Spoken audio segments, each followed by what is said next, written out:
All right. Welcome to the second episode of Basketball, Beers, Comics, and More. If you're familiar with the concept and the format, you know why we're here. It's because the Boston Celtics played the Golden State Warriors for the first time after last season's finals. That game happened on, was it December 10th? And if you know us, we placed a bet on it. Same rules as almost the same rules as last time. I guess the book didn't have to come from your collection. But to restate, in case you're watching this for the first time, if you can't tell, Ben, and thanks for joining, Ben. We have the great and true and only Bunkmaster B here. How are you doing, Ben? I would be doing a lot better if we were talking about a book that you had chosen. But of course, my beloved Boston Celtics dropped their winning streak when they played your stupid Golden State Warriors. And this is the second bet in a row that I've lost. So joke's on you. We're talking about a book I love. So at least I get that going for me. We do. And I start rooting for the Celtics now because I don't get to pick any books. On the flip side, though, I get to enjoy new books that I haven't read before and that are new to me. So that worked out great last time. And this time, spoilers, or as well. But yeah, I don't know how that happened. I think the Warriors put all their efforts into that one game and there's no tomorrow, which there probably is not. But if you can't tell, so Ben obviously is a Celtics fan. I'm a Warriors fan. You're wearing a jersey under this, or that's your winter jacket? This whole thing, I just yeah. Who you got on there? What's the number?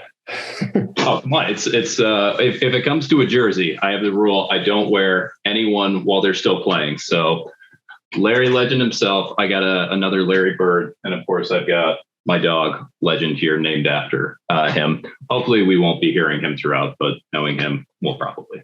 That's all cool. I wear an active player, but I can. Are you Clay today? I think you were Clay last. I was Clay last time, but I can say with plenty of confidence that he's going to make the Hall of Fame no matter what, and will be an ultimate legend. So I got Curry's rookie season. Oh, the camera is following me. I can't do this. Yeah, I was going to say I remember those. They were not as nice as the current ones. No, that was. What do you mean not as nice? This one is pretty cool though. I like that one, but the kind of royal blue and gold is like so iconic now because we saw it in the finals so many years in a row. Was that saturated? So you remember if that was the jersey design? The year, really the kind of beginning of the dynasty when the Warriors beat the Nuggets in the first round. Because I was living in Denver at that time, right. And that was when the Nuggets just imploded. That was the last George Karl year. They were, supposed to do really well. And, the Warriors were this young nothing team. And of course, Warriors end up winning in the first round, upsetting the Nuggets. And then just the team exploded for a number of years. And there was game 6 at home. I remember that was the same. They wore the same jersey. So that's the We Believe era. I think, so that was before, Curry joined, right? So, and that was Curry's rookies. I don't think Clay was on the team. No. Steph was definitely on the team at that point. That was the last season. So Curry joining, he was drafted in 2009, and that was the last season that they wore that jersey. Okay. But the Warriors, I'm going to fact check this right now. Yeah, because like I said, I was in Denver at that point, and I'm Denver. Yeah. Well, so I thought you were talking about the legendary upset. Let me. I mean, I have to tell you, I'm very thankful that happened because as a basketball fan in Denver, but not necessarily a Denver Nuggets fan, it meant ticket prices plummeted, and I got to see some amazing games for super cheap because Denver is a Broncos city, and no matter what's happening with the Broncos, they will get excited about the Broncos. They will pay for that. But all the other teams, the Avalanche, the Nuggets, the Rockies, unless they are actively in the playoff hunt or in the playoffs, nobody cares. Yeah. So you got me. Completely got me confused there for a second. So no, I was thinking you're talking about the upset against the Mavericks. So the first, the 8th seed, pulling the upset against the first seed. So Warriors winning against the Mavericks. That was 2007. The year after the Heat won, or the Mavs had been in the finals the year before against the Heat. And then that was the year that they kind of imploded, and then they built back up for 2011. Yeah. So against the Nuggets, that was the new era already. I think that was I know Steph was on not Steph's rookie season. No. Because like I said, I can't remember if Clay was on the team. I figure he probably had to have been, but I think that because that was sort of like the coming out party for the Splash Brothers. Yeah, Clay didn't get drafted until 2011, I believe. Okay, yeah, so he definitely would have been there. Yeah, and one of those years, I mean, you probably remember that series better than me. To me, like within the last few years, whatever came before the championship runs is kind of back then it was like, oh great, the first round of the playoffs, 2013, it's like everyone was hyped. It might have been 2013, the first round. I don't know. They lost. Anyways, but all those years were so fast forgotten with that championship, with the title and everything that came before. It's like we lost to the Clippers in the playoffs, the arch nemesis, but all of that was forgotten. No one cared anymore about the year prior with the first championship and then the second and so on. But anyways, but yeah, I don't know, this season. So the Celtics are first in the league. The Warriors somewhat suck. They're right in the middle. So to my surprise, they are up at this point, or up until a week ago, they were the best home team in the league. They lost that now with 3 losses in a row, so they're only 5th. But they were the best home team, but the worst road team. I don't know if that ever happened before, if you're best at home, worst on the road. But so they're right in the middle. Right now they are 1 game under 500. But when the game happened a month ago against the Celtics, the win meant that they are 1 game above 500, which just average. But the Celtics being the best team in the league, it really felt like they have the best record in the league. I do not think they are the best team in the league. Do not put that on us right now, because they're playing, I think, next week. The target on your back. Yeah. No, you guys are the champions. Okay. Until you're dethroned, you're the best team in the league. You're taking that. The fun thing is there will be a rematch. We can talk about that later. There will be a rematch in Boston a week from today. So again, I might be, with our road record and me wanting to pick a book as well, I might be rooting for the Celtics at that point. That being said, half of our starters were out for the last few weeks, months almost, ever since that Celtics game. They're all back. So be prepared for next week. But yeah. I mean, honestly, Wiggins was the one that killed us in the finals, and he missed last game, and it didn't matter. So yeah. I think it's just like, you could wear that Golden State jersey. Fake Clay could be playing against Boston. They'd be like, oh, Golden State jerseys, shut it down. We don't know how to play this. Well, we'll see. I'm fairly confident the Celtics will win this next game, because there's only those 2 games this season they're playing. And I don't think they're meeting in the finals again, as much as I would love to. Maybe the Warriors will be ready by the time the playoffs are around and all the starters will be healthy. But yeah, man, all the starters were out with injuries. On a rotation, which seems weird. It's like, are they actually injured or are they rotating? But we'll see. But yeah, that game, I missed the beginning, but I know the Celtics only led in the first quarter by 1 point, and it was all Warriors after that. I think they came close to 3 points at some point in the third, but yeah, the Warriors never let that game go, really. Well, if I remember, because I watched that from the beginning, and I remember texting you, and you were kind of running behind. The Celtics went up early, and it was looking early like it was going to be a good Celtics game, and I was like, oh, we'll see how this is going. And then at the end of the first, the Warriors came back to make it by 1, and then just game over at that point. Yeah. And so the bet, the loser sends the winner, a book that we're going to discuss. And the day the game was played or just after, the book was released and you sent me, this heavy, this like those books are getting bigger and bigger. I'm afraid of what's next. Should I ever win again? The Complete Killer, which includes all the original 13 chapters. I should say chapters, not issues, because in the US they were released differently, by Jacamon and Matz.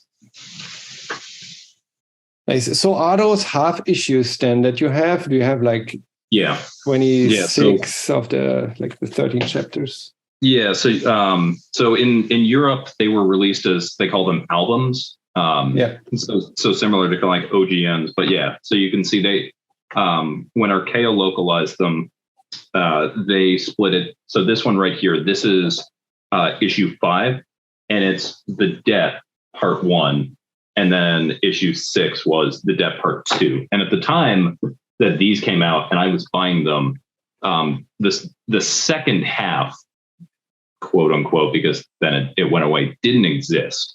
So when these came out, you can see you can see right here, if I can line it up, issue 5 of 10. Yeah. So at the time that these came out, the first half of the story, which, spoiler alert, I have not in your big fancy man editions, but in the omnibus, which weirdly is smaller than yours.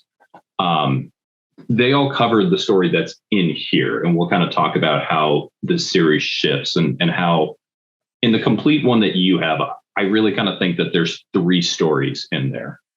I totally agree. Yes, there are 3 stories.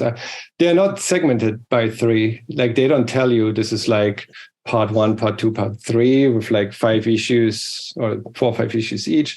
But like I figured, like it felt like, and based on the numbering, again, it felt like those first 5 chapters were just a standalone, and then it was probably as successful enough that they kept going.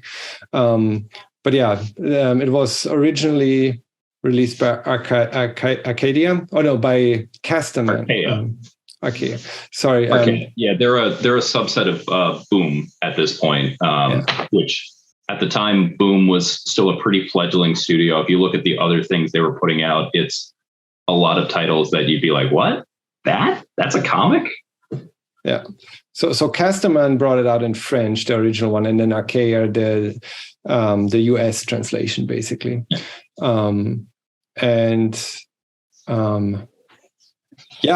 Like I got lucky because there was a Complete Killer before, and I mean, they did a reprint. It even says here, right? The Eisner-nominated series returns ahead of the upcoming David Fincher Netflix film. So they basically did the reprint, or like not a reprint because the format looks a little bit different than the original complete edition. But it basically a new version of the same collection, because there's going to be a movie. And can touch on later. But what's funny, real quick on that, is I had actually told you, it had been a long night at that point when the Celtics had lost, and I was feeling all kind of ways. So I texted you, I was like, all right, I know I'm going to get a European comic, because I've been thinking about how you would you talked about Louisa Now and Then, and some of and those seem to be the stories. What is it? The horizontal engagement, horizontal collaboration. That's probably one that I would have sent you, but now that I spoiled that, I have to think of something else. Well, I remember you talking about those, and those being stories that really resonated with you, and so I was like, okay, I know I want to go something along that theme, and I had actual 2 books that I had just purchased. That I was excited to read that were European comics, and I hadn't gotten around to it. So I was like, oh, this is great. I'll force myself to do this and do that. And I even said to you, it's like, now if I was being smart, I'd make you read The Killer or something like Wasteland, something I love, but I'm not, and I'm going to do that. And then literally as I was looking to order you your book and go through, it was like new this week, The Complete Killer. And I was like, well, that tells me what I need to know. Yes, we're doing The Killer. Yeah. So it just, I was like, it should be The Killer. It's not going to be, but it should be. And then I went there and I was like, oh, there's a new edition of it. All right, this is the universe telling me, no, you're talking about The Killer. And the publication date was the date of I believe the date of the game are you kidding me? Oh, I should not have done. Came out like December 10th. So. By the way, we with these bets, we always choose a beer to pair with the book, and my beer is sitting unopened, and I think we need to change that. So of course, I was about to say, like, we're talking here for half an hour, and my mouth is running dry. So what beer did you choose to pair with this? Okay, so if you let me go first, I'm gonna it's gonna take a while because there's backstory to this. Because when I start digging, I go down a rabbit hole and I need to know all about it. But I picked Colombian beer for reasons I'll explain in a second. But with that, I was like, I'll just ask my wife, right? Like, I know some Colombian beer from like traveling there and being there.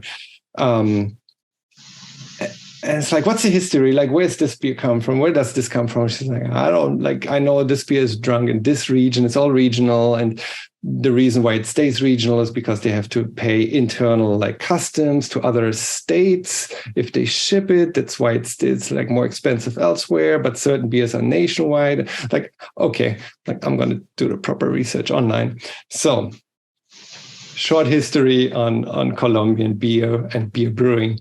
So the production of craft beer in Colombia began in the mid 1800s. And with the industrialization at the end of the 19th century, brewing companies started to grow. So it was in 1889 that a German immigrant founded Bavaria SA.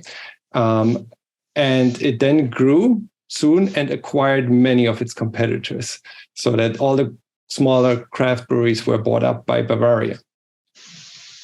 One of the breweries that was acquired by Bavaria in 1930 was La Colombiana de Cervezas. They were from Manizales and producer of Poker. Okay. Poker was first brewed in 1929. It's been around since then through multiple iterations and different marketing strategies. Nowadays, it's more like party beer, like bringing friends together, having a good time. Then later on in 1949, for the 60th anniversary of Bavaria, they introduced a beer called Club 60, so Club 60. But then after a few years, that didn't make any sense anymore, and they renamed it into Club Colombia, which nowadays is one of the biggest, if not the biggest, and most well-known Colombian beer. That's available as a blonde, as an amber, and as a dark beer. I'm not going to drink all of those, but I drove 1 hour to a specialized Latin American supermarket to get those in San Jose. So I figured I'd just get them all and then I'll have enough. My wife like freaked out when she saw them in the fridge. It's like, yeah, leave me at least one for Thursday. But yeah. And nowadays, so in 2002, you might be familiar with this story because that's the big like merger time, right? 2002, South African brewing companies bought Miller from Philip Morris and formed SAB Miller. And then 3 years later, in 2005, Bavaria became a subsidiary of SAB Miller. At that point, Bavaria was South America's second largest brewing company. But then in 2016, Anheuser-Busch acquired SAB Miller, and then Bavaria, which brews almost all beers in Colombia, kind of became a division of Anheuser-Busch.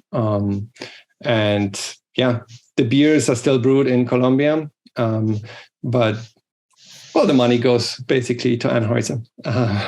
So does everything in like if you go in the craft department of your beer store,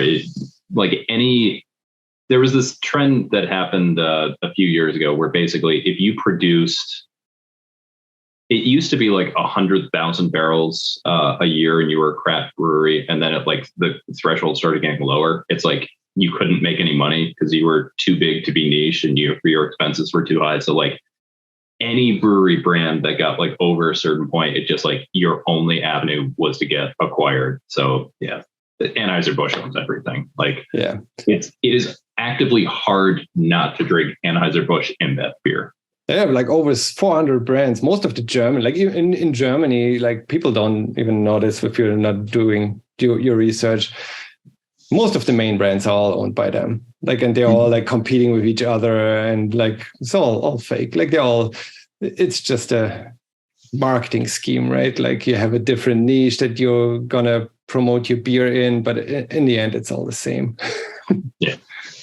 Yeah, I mean that's the American craft scene here too. It's like Lagunitas in Petaluma. You know, they had this big brash in your face advertising.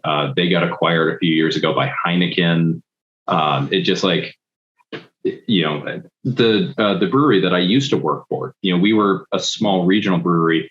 And again, you know, the path forward was getting acquired by a venture capital firm. It just, that's the beer market right now. Like it just, you stay small, you build up your brand, you build up your reputation. Stone Brewing, you know, who Greg Koch made his, you know, his reputation saying, I will never sell.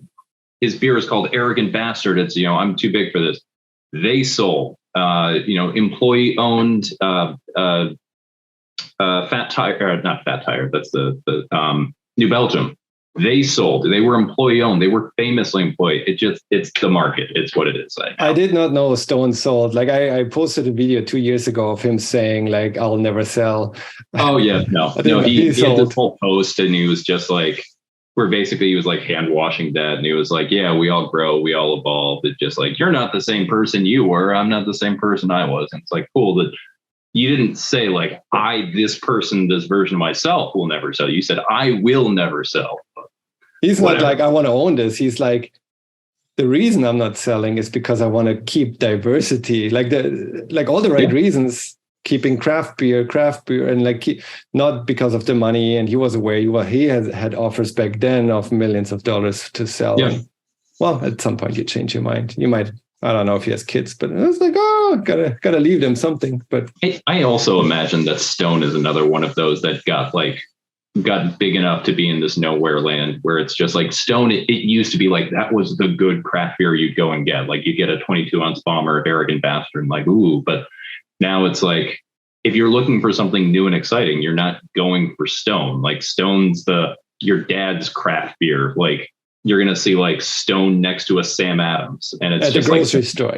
Yeah, exactly. And so it's just like, I think for them too, it was kind of this path forward where it was like, what does our brand actually mean at this point? It doesn't mean what we think it is. But the reason, just before I let you talk about what you selected, the reason why I got the Colombian beer is first of all, before we keep talking, spoilers for this book. All right. So heavy spoilers. We discuss every detail in this, but so it's very difficult to get Venezuelan beer. I found that too. I tried to get Polar. Yeah, I mean, we'll talk about the situation in Venezuela, but yeah, it's impossible. You can't get that anywhere. I could have gotten an empty can, like an empty beer can, for $30 on eBay, but yeah, no. So I went with the closest thing, which is Colombian beer in honor of Mariano. Mariano, and Padrino. Yeah. I'll let you go while okay. So I took it a different way. So you did basically the second story. You know, we talked about there's 3 parts. You did the second one there. I actually chose 2 books. The first and the second. I wanted to do a Venezuelan beer or something, and I did not drive an hour. So at least for the first half, I chose Chimay Blue, which is their Grand Reserve, so it's their quad. It is a Belgian beer, not a French beer. But Belgium was a French colony for long enough that I'm just going to pretend that's close enough, of course, because France is really not known for their beer brewing. They are traditionally a wine country. And so French beer is not readily available. Also, the other thing that I got really excited with this is, as we're going to talk about the killer, or Christian or Dennis or whatever name you want to use for him, he loves going on these long monologues in his head about how the world is broken and tries to justify his own answers and basically says how all the world is a hypocrite.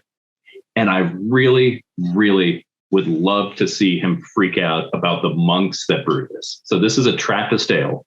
So this is brewed by monks in an actual Trappist brewery. They make 3 varieties for commercial sale, and then they make a variety that is only for consumption by the monks. So, you think of this as like a very noble pastime, that these people have dedicated their lives to living in seclusion, living these lives that are governed by these tenets that make this product. And it's just, that's all they do. But of course, we're going to get this moment where the killer is going to tell us all about how, a similar sect of monks lit the prime minister of Venezuela on fire as part of a politically motivated coup that was backed by both the Pentagon and the Pope, and going through all there, and just, and the more noble something seems on the outside, the more he wants to take it down.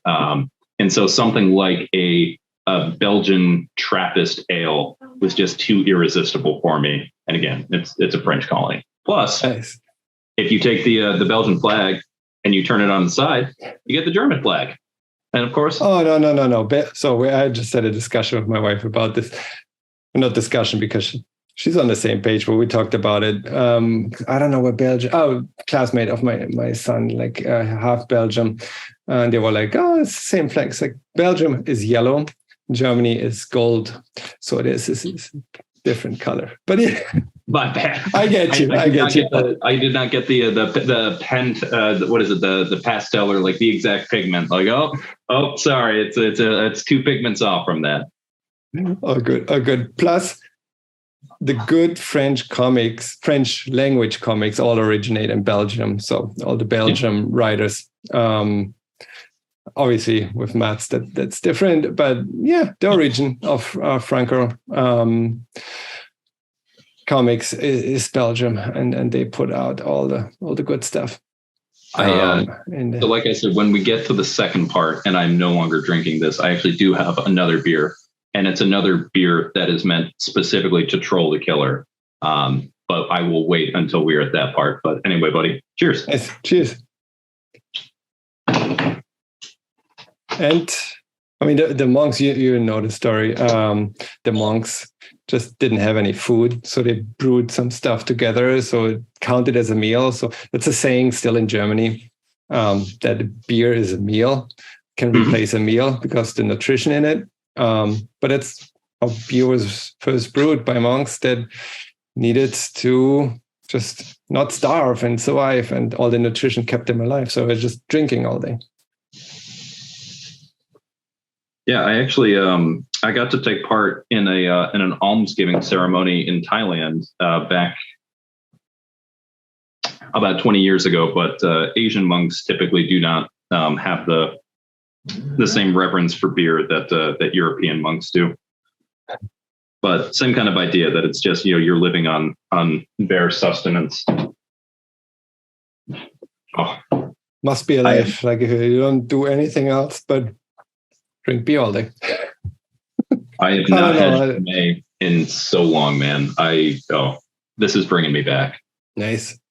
It's good. Yeah, and I'm really liking this. And again, I gotta keep I can't just have a couple of those every day, right? Like, this means another hour drive, and they're not cheap. So this is like, I'll have one here, one there. And once we're out, we're out. Well, for a while. Last time we went to the supermarket was like 3 years ago. You might be able to put it on eBay after this and recoup some of your costs. If that Venezuelan can's going for 30, maybe this is worth at least 15 a can. I'll sell the empty can. Yeah. Yeah, exactly. We'll do that as a combo with the other ones. So, shall we get started? Let's get started. First of all, let's start about the first thing that jumped out on me is like Jacamon is mentioned first. I don't think I've seen a comic book where the artist was mentioned first and the writer second. I at least top of my head, I can't recall. Interesting. I don't know why. I'm sure there are some, but very, to your point, it is not common in American practice. It's always writer first. Yeah. I like the foreword by, I don't know if you got that. Michael Bendis. Yep. Yeah. How he found it, what he thinks about it.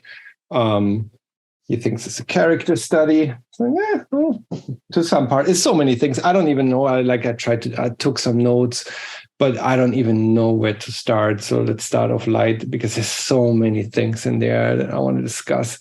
I don't know. Let's start with the easiest, like the art. It's probably always easy, especially if the art doesn't change throughout the book. I really liked being transported in those. I don't know. He does a great job. I don't know. He's probably been in all those places. If not, he's done great research. The book started. So again, this is, if you read those as they came out, I would have gone crazy. I can't wait for 2 years, 3 years, 4 years until the next issue comes out. The first first chapter came out in 1998. The last one in this book, I believe 2013, but then there's also the follow-up, the additional, to me, chapter 14, 15, 16, which they call Affair of the State. Came out this year, right? Or last, we're already in 2023. Yeah, so this spans over almost 25 years so far, might still be going. It's crazy. But the first, I think they planned out the first 5 issues. So 1998 through 2003, that's still 5 years. But as they were coming out,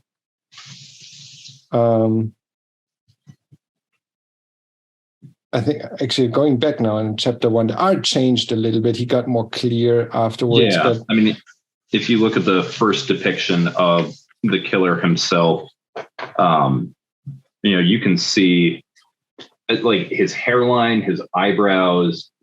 I'm not going to say they look very different.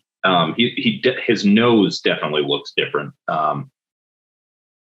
Hair and hairline almost the same. Yeah, he's got a mustache here. He changed the glasses, but they explained that, and they actually show him changing the glasses later. No, but man, all the effort. I mean, they had years in between issues. So, but it came. My original point was it came out during a time where there was no internet, right? In 1998, he couldn't have done his research of how does Havana look like? How does Cartagena look? And those don't show up in the first issue, but in the first few, Venezuela, Caracas, all those places. That being said, so I tried to do some research on Matz. And so he, Alexis Noland, was born in French, but then he grew up in the Caribbean and then moved back to Paris. I don't know what he means by Caribbean. I tried to follow the links, the reference links, and those articles were all gone. I couldn't find actually what Caribbean means, because if you say you grew up in the Caribbean, it's like me saying I grew up in Europe. Like, where? Because the Caribbean, if they count, which I have a feeling he has some connection to Venezuela. Otherwise, he wouldn't have picked that country, especially in 1998. Like, there's no way if he didn't have a personal connection. So technically, that's not the Caribbean, but who knows? Like, whatever region there, that's the only reference of where he grew up. He grew up in the Caribbean, therefore had a relation to that region. And I guess that's why he placed some of the events in that region. I don't know, Jacamon, but the art, it reflects those places. I've been in some of those places. I've been in Bogota, in Cartagena, in Paris. Like you feel like you're there, and it's very authentic. Yeah, I definitely agree on that. As far as the Caribbean, I actually didn't know that. That was I never looked too far into maps before. But I'm remembering there's a part where they're taking a drive in a cab, and I think it's part of the chapters 11, 12, and 13. And they get in the cab, and the cab driver is Haitian, and he talks about that. So, and of course, there's a large Haitian population here in the U.S. all over. But I'm wondering now that you mentioned that, because I believe that's the only traditional Caribbean nation that really gets mentioned too much. I'm wondering if that's one of the areas that he would have been. But yeah, no, and one of as you said, like also as they're going on the boat, they're like taking the boat from one island to another, from Haiti to Martinique, I think. I don't know. So I love the art in this. I only have one real complaint with the art, and it's really only with I think it's the stuff in what for me is Omnibus Volume 2, but it's the story part 2. And I mean, you can see he's using a lot of digital colors in this, and it looks, if we look there, if we just, it looks very different than the colors, which I think are still digitally colored here, but it looks very different. And there's a few times where you can tell from some of the character faces that there's some kind of overlay, that it's, he has done either some kind of tracing, or it almost reminds me of like he took a picture and then like kind of put a filter over. Yeah. And it just, especially the cars. The cars are way too realistic. Yeah. There's a few times where it's almost like a little bit uncanny valley, where it's a little too close to a photograph, and not even like to say that this book is photorealistic, but it's a little bit jarring at times because of that. But it's really only in little parts. I mean, the thing that drew me initially to this book when I was picking it up in original issues was just the art style. It's, of course, you hear it's a book about a professional assassin, and I'm in my late teens at that point, and going to undergrad, and I'm like, oh, that sounds cool. But really what got me staying is Jacamon's just really stylized art that at a time there wasn't anything else I was seeing on the stands that was like that. I mean, this is, shortly before Civil War is coming out, House of M is going on. And so, most of the comics are trying to get away from 90s stylized, and are really trying to get more of a realistic kind of superhero style. So seeing someone so completely skew sort of a traditional American comic style was really interesting to me to see at the time. Yeah, 100%. I think I found this. So I think they started in Haiti, and then they went on that sailboat, escaping from the people that followed them. And then they ended up in Martinique, which is quite a way if you're on a sailboat. It's in the Caribbean, but it's like not next door. And I don't know if this is zooming in, but yeah, it says Port-au-Prince. Port-au-Prince, Haiti. Port-au-Prince in Martinique. Port-au-Prince, not Port-au-Prince. Okay. But yeah, no, I love the places, the underwater shots when he goes diving. When he's diving, super nice. Yeah. So such a beautiful art. There's only a couple of things that's more the writing, and I've never. So I might go into like something we can touch on it later, but the depiction of Montreal. Okay. I've been to Montreal twice, both times in October. It hadn't snowed at this point. I think in the book he's there in February, but he depicts this gray, sad city. It's just a cookie cutter version of any other big city. It's absolutely not. Like, I don't know. I love Montreal, and it's definitely very unique, very nice way of living there. So So I grew up in Vermont, just south of Quebec and Montreal. So I grew up heading there. I have a great love of Montreal, even if I agree with the killer's assessment of their speaking of French. It is wildly different, but it comes from a French writer, of course. Yeah.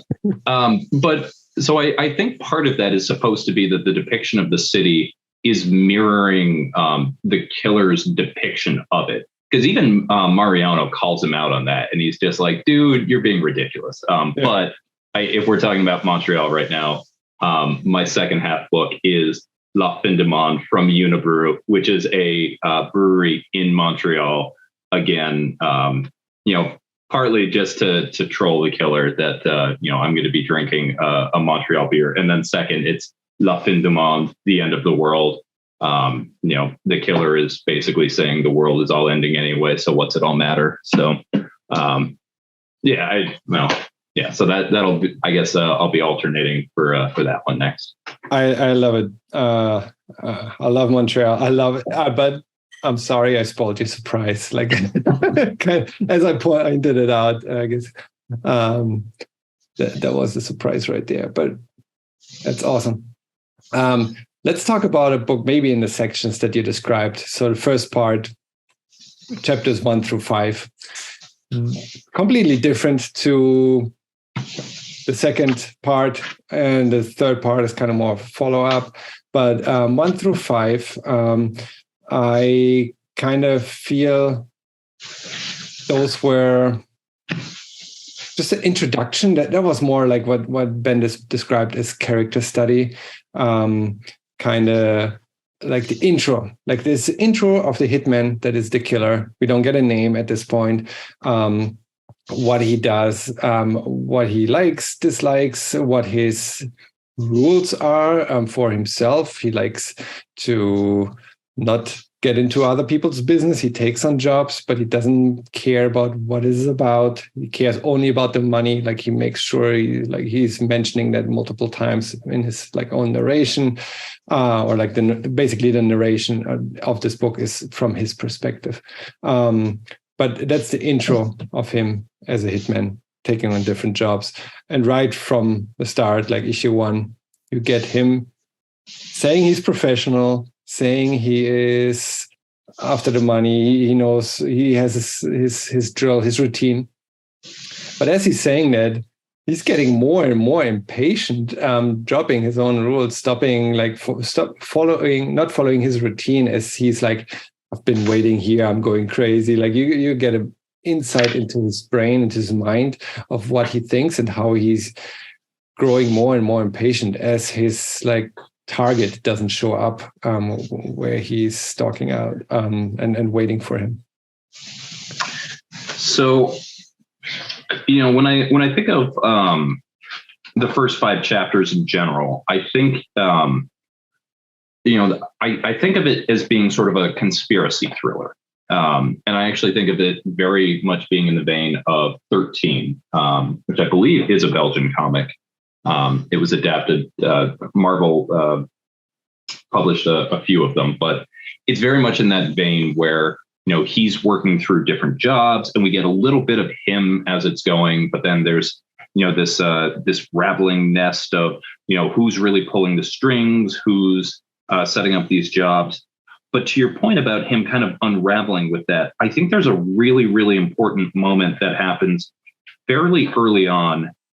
And I think that's really important to sort of inform us about the character, because you get a lot of the killer telling us his worldview. And like I talked about with the bit with the monks, where he's quick to call out every hypocrite in history to sort of justify, what he does. We get a lot of that. We get a lot of him casting dispersions on basically everything. And we get, let me see if I can find the page. Okay, right here. I think this page being early on, so this is the attempted suicide. He brushes it off really, really quickly, but he's been, kind of going down the cage. You start to get the in the coloring effects. They do the kind of vertical bars where they do that to kind of show that the world is changing around him and he's not seeing it clearly. And then he tries to kill himself, but there's not a bullet in the chamber. It's a misfire. This is not just like a attempt. He is trying to do this, and I think that's important because it kind of sets up. It's Matt's telling us, like, don't take this guy at face value. Like, this is not someone you should be looking to. This is not someone you should be emulating. He's not a hero. And that's something that at times I think gets a little bit muddied, especially near the end of volume 2, or the second part. But I think this is really important to show him unraveling, unwinding, and being like, this guy doesn't have all the answers. He thinks he does. He is convinced of that fact. You, as the reader, you need to see that this guy is out of his mind. Yeah, he's lost in life. He's becoming paranoid. He gets sloppy, even though he says he's never sloppy. He's like a professional, but he becomes impatient. He's being betrayed, and then he kills his only friend. Like, forgot the name, but like the guy that gives him his jobs. Edward. Yeah. He's like depressed, alone. Actually, later makes a friend in an old retired cop, or not retired, like the ousted cop that tries to get Antoine. In chapter 3, he returns back to his girl in Venezuela and starts like working for the Colombian drug lord. Right. So, and then chapters 4 and 5, they came out of nowhere. I was like, where are they taking this? Like, I kind of didn't like those. Those are probably my least favorite issues in the whole series, like issues 4 and 5, where this guy Biscay comes in, and then they travel to Paris to lay low, and he makes friends with Antoine and Mariano. Finds him, and they form a team, and then this Biscay guy again tried to bribe him, but then he kills Biscay and this other guy, and is rich. He's set up for life. He makes $1 million at the end of chapter 5, right? So going through all the depression, you can feel like he's saying he doesn't need anyone, he doesn't need a team, but he creates a team somewhat by force, somewhat not. But he also returns to his girl. I don't know. I don't think they ever mentioned her name. The one in Venezuela, his baby mama. No, I think when she gets assaulted and they interrogate her, I think they might mention it at that point, but it's just, whenever the killer or Mariano are talking about her, it's always your girl, or, But he likes traveling back. So he has this person, this like reference, like the person he's comfortable with. And she learns about him being a killer and like kind of liking that idea. And they're like, like he likes that, like he likes her enough to keep going back, and obviously after they have the son, which then it starts the second part. But like throughout all of this, he basically, what he said, like what he's saying doesn't match his actions at all. He's like depressed, alone, paranoid, and he's seeking reference, but he's like friendship to Antoine, the relationship to his girl, but he keeps saying he's only after the money and nothing else matters, which doesn't check out. Yeah, and again, it's half the monologues that we get here, and it took me. I didn't get it on my first read through, and I remember being annoyed on my second read through. I was like, man, like this guy has such like a nihilistic, depressed worldview. Like, I can't believe that he's the hero of this. And it might have even been this one where it's like I was picking up on things where it's like Matz is trying to tell you, like, this guy, this is a character. Like, this is not someone that should be emulated. And it's, I think a lot of, sort of his talking about the history of atrocities in the world and different worldview parts. I think that's him trying to convince himself of these things as much as it is us. Like, he's trying to tell the reader that this is all going on. But again, he's also telling himself that. I mean, for all we know, he doesn't know, he's not this omniscient narrator that's going on where he's telling the story to us. we're just hearing his thoughts that he's telling himself through there. To your earlier point, though, about chapters, I think like 4 and 5 being the weakest, I agree. Like I like the idea of a conspiracy thriller. I like the idea that, he realizes he's being set up, that things are going badly and he needs to figure out what's happening. I like that aspect, but the way it unfolds when they get worms and they're interrogating him, we basically just get exposition dump. And again, it's a scene of torture, so like, it makes a little bit of sense. But as far as a narrative aspect, we're going through there, how does all of this happen? And it's just basically like they did torture him. And he's just like, okay, cool. For 5 pages, I'm just going to explain the conspiracy to you. So just here you go. But one thing that happens earlier, you mentioned with him getting sort of like co-opted and working for the Colombian drug lords, Mariano and Padrino. One thing that I think is important that gets set up there is that, one of the things about the killer is that his life is never his own. For all his talking about, I'm not beholden to a job, you have to go to a 9 to 5 and you have a mortgage space. You have to do all these things. Like I get to do these things. And he's trying to convince himself that he's above the world and all of this. But at the same time, I mean, he may not be beholden to a mortgage, but he is beholden to his secret. And basically anybody who comes and finds out what he is and what he does, he has to start working for them. And that's a theme that we start seeing throughout here, where it's like, oh, the Colombians find out and he has to do a few jobs for them, in order to, to work off his debt. And then we see throughout this that it's basically like anytime he takes on a job, he has to work his way out of it. And not to jump ahead, but the last part of, part 3 of The Complete Killer, and then the stuff that's in Affairs of the State, is that next person basically who found out who he is, and he's having to go through there. And so, I think one of the interesting things, and to Bendis's point about it being kind of a character study of an interesting person, is he's so self-assured. And so much of this book is him just like spouting all of this nihilistic philosophy about how nothing matters. You're a hypocrite, so I can do what I want.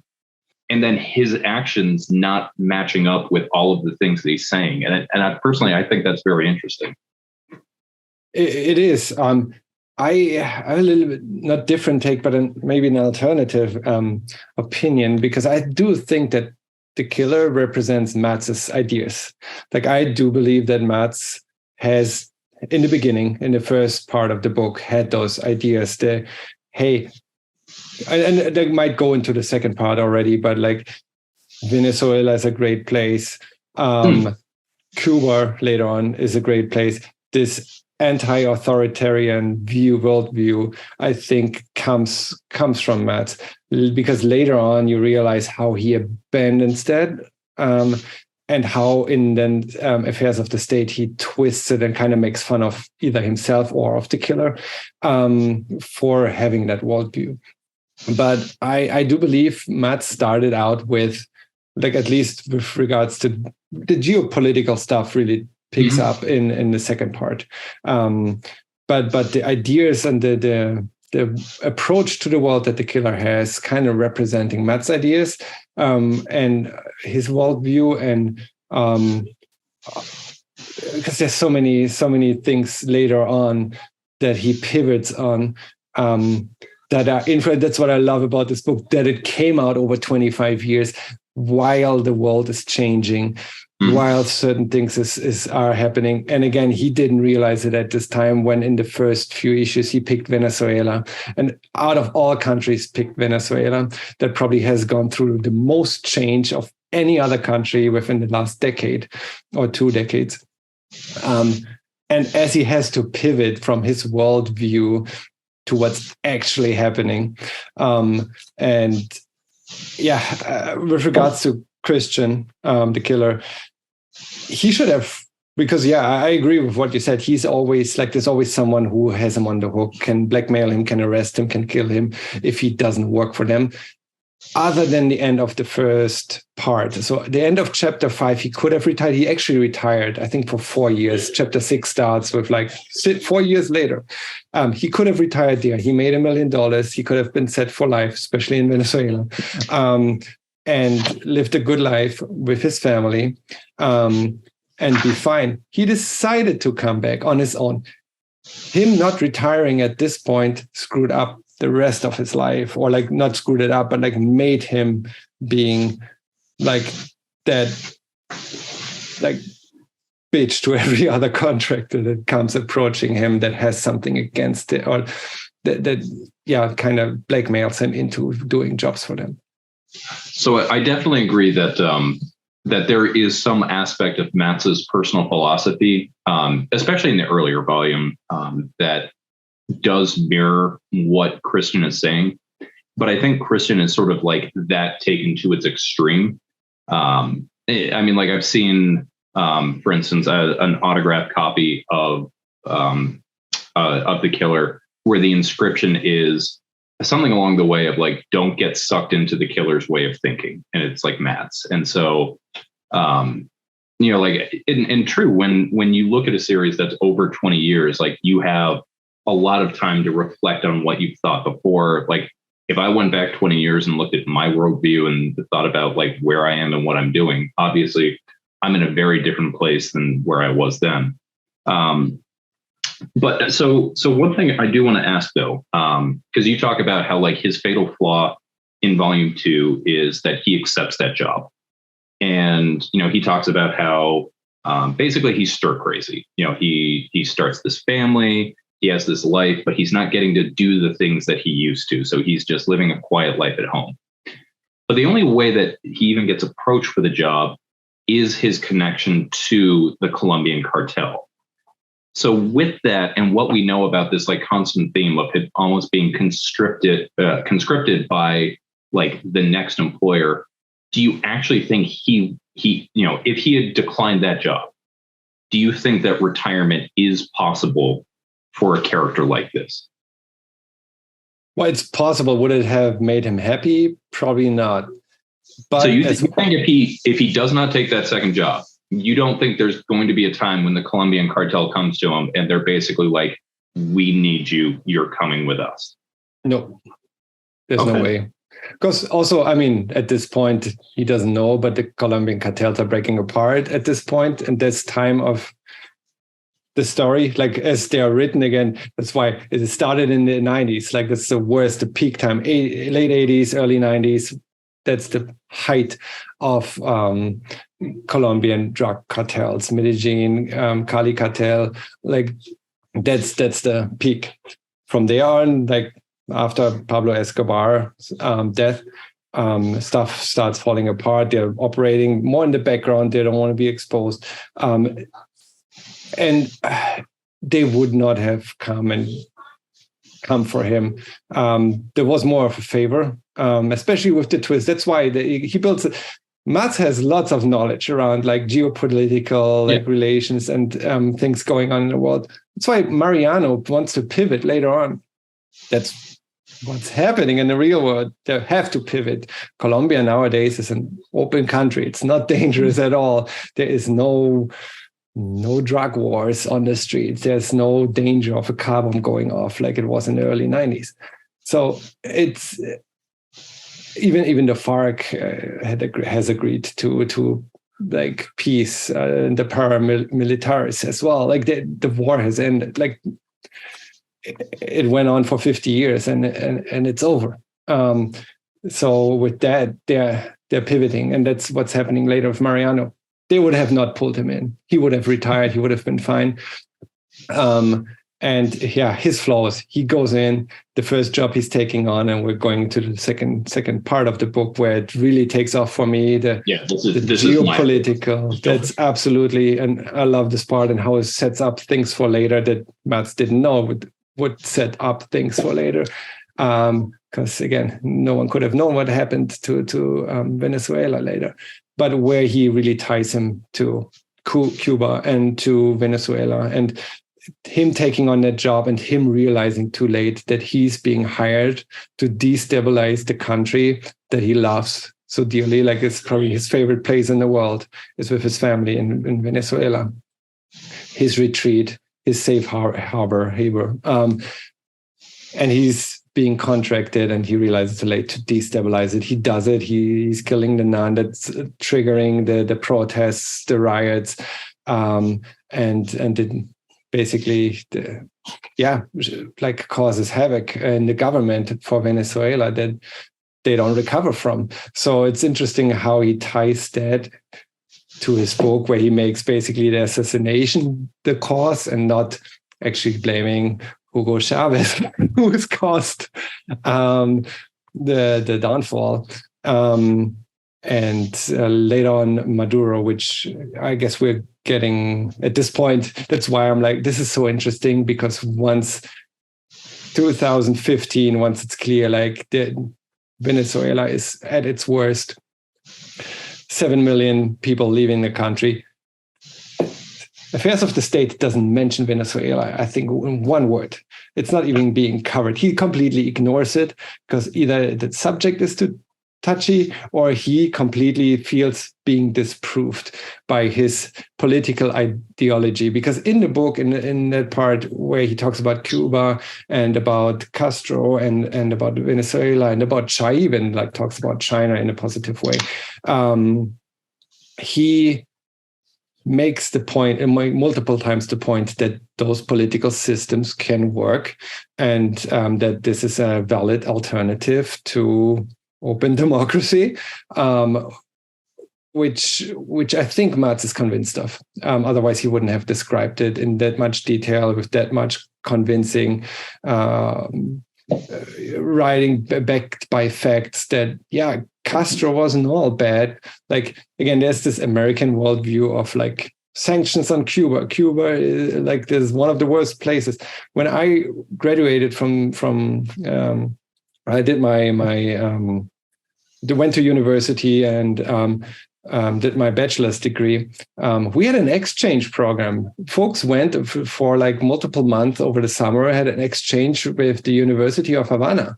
So folks from our own university went to Havana. They came to ours. Like, and I went to one of the most prestigious universities in Germany, the Humboldt University in Berlin. And like, we had an exchange program with them. The rest of the world does not sanction Cuba. I just looked it up. There's 4% of their exports go to Germany, go to obviously other countries, China and Venezuela are high on the list as well because of the political system. But other than the US. And Israel. Israel too. Well, Israel being a satellite state. Yeah, exactly. Yeah. Let's not get into that too much. But yeah, it's they're tagging along. Cuba is not as bad as it's being portrayed. So I get his take on that. I don't like where with other aspects what he's describing, like communism. Communism doesn't work. Well, it works on paper. It's a really nice idea. It's a really great idea on paper. But then, as he describes later in the book as well, that's not human nature. Not every human being has the same interests. If you assign one car to every household, one apartment to every household, who's to say that's what they actually want? Some might want a house, not an apartment, and no car. Some want a different car than the others. So as long as there is individualism and preference to certain things, communism will never work. Has never worked, has actually never been implemented anywhere. The government forms that we know as communism are actually socialist economies or socialist political systems, not communism. Communism has never been implemented because once it gets there, someone kind of carries that burden, or not that burden. Like, they take on the task of implementing communism. They want to take that country into that direction. But when the time comes to let go of that power, because communism means all people are equal, the people govern themselves, basically the leader at this point would have to let go of all power and distribute it evenly among all people. At that point, they're all like, nah, I like that power, we'll stay here, and basically abuse that power. That's what happened in Venezuela. That's what's happening in other places in Russia. communism has never been actually tried. Everyone that tried to get there failed. And that's where you have a socialist country that fails. You seem to have a really strong opinion about this. It's almost like you grew up in a country that was affected by... It almost feels like I grew up in Berlin that was separated during my youth in communist and Western world. Yeah, almost feels like that. And I had teachers that came from both sides because when the wall fell, came from both sides of the wall. And I had exposure to both sides. And it looks great on paper. It does not work in the real world because individuals are individuals and not every person is the same. Yeah, and I would definitely agree that that's kind of, we get a very rosy view of Cuba in this. The killer tries to put up his cynical view, and he's just like, everywhere's got problems. Cuba's got problems, but it's this chapter right here. This is very, very pro-Cuba and pro-communism in a way that the killer again. He's saying publicly like, capitalism, communism, it all doesn't matter. None of it works. I'm just here for the money. And he's doing that. But it's very clear that he is saying like, I am, to your point about like Matz is showing his bias through the killer. We get to see that. And, you talking about the fact that the rest of the world doesn't sanction Cuba. He talks about that in here, how, it's in the initial vote, it was like 6 countries voted against or voted to sanction Cuba, where the rest of the world was like, no, we're good. And it was basically led by the US and Israel. And even though it was only 6 countries, they won because it's the US that's going ahead and doing that. Yeah, because they're sitting on oil. That's, again, not jumping ahead, but hey, they're sitting on oil, and Venezuela does too. So that's a problem, or not a problem for you if you sit on oil and you're close to the US, but it's a different story. Changing a topic real quick, I did finish my Chemin, and since we are now talking about volume 2, which is where they actually go to Montreal, I did open my La Fin du Monde, and this is another beer I have not had. I don't know that I've had a Unibrew product since I moved out of New England. Since, of course, Montreal is just north of where I grew up in Vermont. And I have to tell you, this beer is incredible. Nice. That's all. That looks like is that Belgian an amber too? No. So the first one that I had was a Belgian quad. So both of these are Belgian style. So the first one was a Belgian quad. This one is a Belgian Tripel. So nice. I thought you would be proud of me that I am drinking something other than IPA. I am very proud. I'm very proud. I picked the Club Colombia Roja now. That's more of an amber. Mm-hmm. A little bit darker. Because I really like that one. But yeah, So again, to your point, in the story, the killer's out of retirement mission, which is supposed to be 3 easy ones, turns out he's actually being used by the Americans, and he doesn't realize it's the Americans. And he goes on this destabilizing effort and really sets off a political situation in his home country of Venezuela. He goes back to the Colombian cartel, back to Padrino, basically this story's version of The Godfather, and says, who are these people that you set me with? They look into it. He goes to Cuba basically saying, hey, the next person on my list is one of your nationals. I don't want to do this. Let's work together. And we get this very geopolitical kind of a little bit spy story, but it's a lot. One of the things I really like about this is this book is called The Killer. There's a fair amount of killing, but really this one is a lot more about sort of dirty backroom diplomacy than it really is like an action comic. Like there are some shootouts, but that's never what this book is about. I mean, especially volume 2, this is about hard geopolitics, about, the negotiations that don't make, that don't make the news, what's going on. And I love, again, it's a very rosy view if you can kind of think of that of what's going on here. But it's the little guy going against the big nation. But it's you have this looming threat of Chinese investment. You have America trying to basically claim that the big oil reserve that's found in Cuba should belong to them. And there's so many interesting pieces that are all happening. And I think Matz really navigates it well with this. Like, I really appreciate how much better he handles the moving pieces in volume 2 than he does in volume 1. Like we talked about in volume 1, at the beginning, it kind of sets up the character. And then he sets up this deep conspiracy that he basically just at the end of it just lays bare. He's like, okay, here's all my thoughts. All right, this happened and this guy's connected here and here's there. And it's all told to you by a guy in a chair. Whereas in this one, we actually go through and we get these pieces, and all while we're seeing it there, like there's these other pieces that get added. And I think this one right here, the thing that I appreciate so much is just like what a good balancing act it is. Yeah, and it starts out rosy at first, but then as he's going along, like he realizes later he's being just being used by the woman. I forgot the name, but I love that too. By the way, I love the fact that because it's the next volume where he talks about being like James Bond for the third world, but in this one we actually see.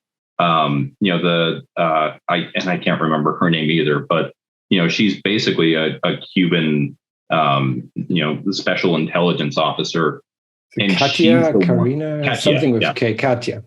Yeah, and she's the one who's using and manipulating him, and it's just like I love that there's sort of that power dynamic, because typically it's the male spy who's going out and he's using his sex appeal and all of this. And now it's actually our main character that we're following who's being manipulated. And he's the one with this worldview about like, everything's going there. I appreciated the fact that we got to see him being manipulated through it. And like, again, Mariano calls him out and he's like, yeah, this is happening, right? He's like, no, it's not. It's okay. Yes, it's happening. It's happening. Him being the main character, also from that perspective, he being the one that's being used. But it's the first time that he really breaks his code. He speaks up about the target. He doesn't just do his job, cashes in, takes the money, and is out. He goes and tells them about it, tries to prevent it, and then eventually prevents it. They stage the death. But the guy doesn't get killed. They do have facial surgery, and he's fine. So it's like that's the first time he's breaking his own code. So you see the cracks in his facade that were foreshadowed in the first part of like he's not happy, he's not thinking what he's doing. But here it's coming more together. He comes to terms with like he has a conscience. He doesn't want to do bad. He doesn't want to do jobs that hurt his interests or his worldview.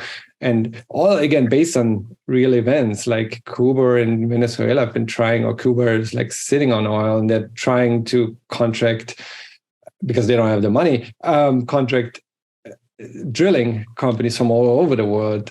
Every few years, there's like an Australian company that helped them drill, and others and in this case, as you said, the threat of China coming in, cashing in right in front of the America's doorstep is like, that's all. Like, I love how he ties the real events into the story, and how he makes him at the same time like come to terms with who he is, what he wants, and then still being betrayed at this point. The whole book is about hypocrisy, right? Like, almost everyone in this book is a hypocrite, and how he's calling it out is just amazing. How things are being called out. As the killer is calling out things, he's doing the things that he's calling out himself. Cuba as like calling out the hypocrisy with others and the methods of other countries, that they are above that. They're reverting to the same things. Extrajudicial. We don't do killings, but that's now it is convenient, so let's do them now. The U.S. is making us change it. Yeah. So it's just everyone in there, even like I don't think they got married. His baby mama, I'll just call her baby mama in Venezuela. She is as well. Like, she first doesn't know who he is. They fall in love. They have a baby together.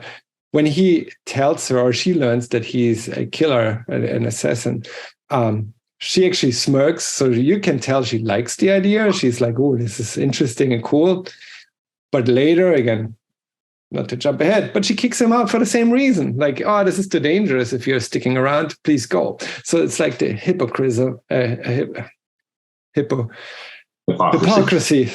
hypocrisy in every little aspect of this book, whether that's the open one that he's criticizing with the US, the hidden one that with Cuba, with his girl, with himself. It's like everyone. Mariano, like, he's like, I want to come clean. It's like, but still doing business on the side. Like, it's just full of it. So, talking about him getting kicked out, the hypocrisy, and then Mariano, I think that kind of transitions to part 3, chapter 11, 12, and 13. And this is where I would say I did not know that these parts existed. Because when I was reading it, I mean, first off, the first time I read it, this didn't exist. So when I was reading it in single issues, it only went to 10, the end of the first part. And then later, when I got into collected editions, my knowledge of the killer ended with this right here, with basically a happy ending. This is, so they form, jumping ahead, everything works out. They do all the things. They take control of the oil deposit that's off of Cuba. They form a company, Petróleo Futuro International. The killer, Haywood and Mariano, they're on the board. Mariano's going into politics. The killer is resolving to spend time with his family and, be the person to, raise his family. And we get this image of him standing over the Cayman, and it's, they are one and the same. And it's this happy, really, it's kind of like this happy ending. And that's where my knowledge ended. And it's only when we were doing this read through and I was like, oh, I need to read back through this to talk about it with Torsten. And I went, I read it digitally and I read the complete edition. And I was like, wait, what? There's more? Which I didn't know when I read Affairs of the State. And I was super confused. And I was like, okay, I guess this is, and it just seemed like the standalone story that they just made up for the upcoming movie. But I think,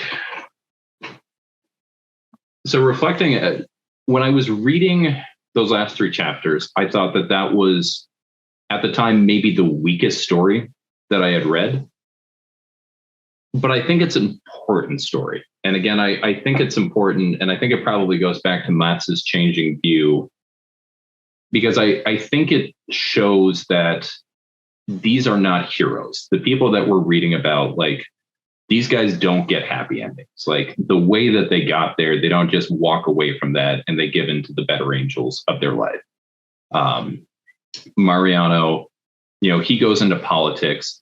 He's not the president that he thinks he is. He is a minister in charge of debt. And that's not enough for him. And so he contracts the killer to try and take out some of the other guys that are going there. And of course, that sets up this new story. And really, we see that, people like this, they can't get away from their past. They don't fundamentally change in that way. And I think that's an important part that he's trying to do there, because really, we see a little bit of that in volume 1, where it's you see some things to say, these aren't good guys. These are not the heroes that you should be looking at. In volume 2, you kind of lose that a little bit. They get their happy ending. It's the little guy pulling one over on the US. It's this happy thing. And then when they come back, it's Matt's kind of being like, all right, let's think about what's actually here. If you're doing bad things, if you're into this, there's not this this cosmic karma force, but people are a slave to their own nature at the end of it. Mariano, the same ambition that got him in the drug trade, that got him into politics. Like, it keeps forcing him to with that ambition to keep looking for more, and eventually it gets in his way. And so I don't necessarily love the story, but I think it's important as, for where those characters are going, without it painting an unnecessarily like rosy, like, and they all lived happily ever after ending. But I am curious about what you thought about that. Yeah, it's a part where like you can't win. Not only for your own nature, like Mariano messes that one up, but even if he hadn't, they wouldn't have won because everyone else knows about their true nature. The Americans know, the agents know. Like, this is, we know about your history. You got a target on your back. Like, you got to do compromises here. And then Mariano just reverting to his old ways of like, let's just kill all competitors, and trying to figure that out. And like, I don't like this guy, I'll kill him. But they have already targets on their back.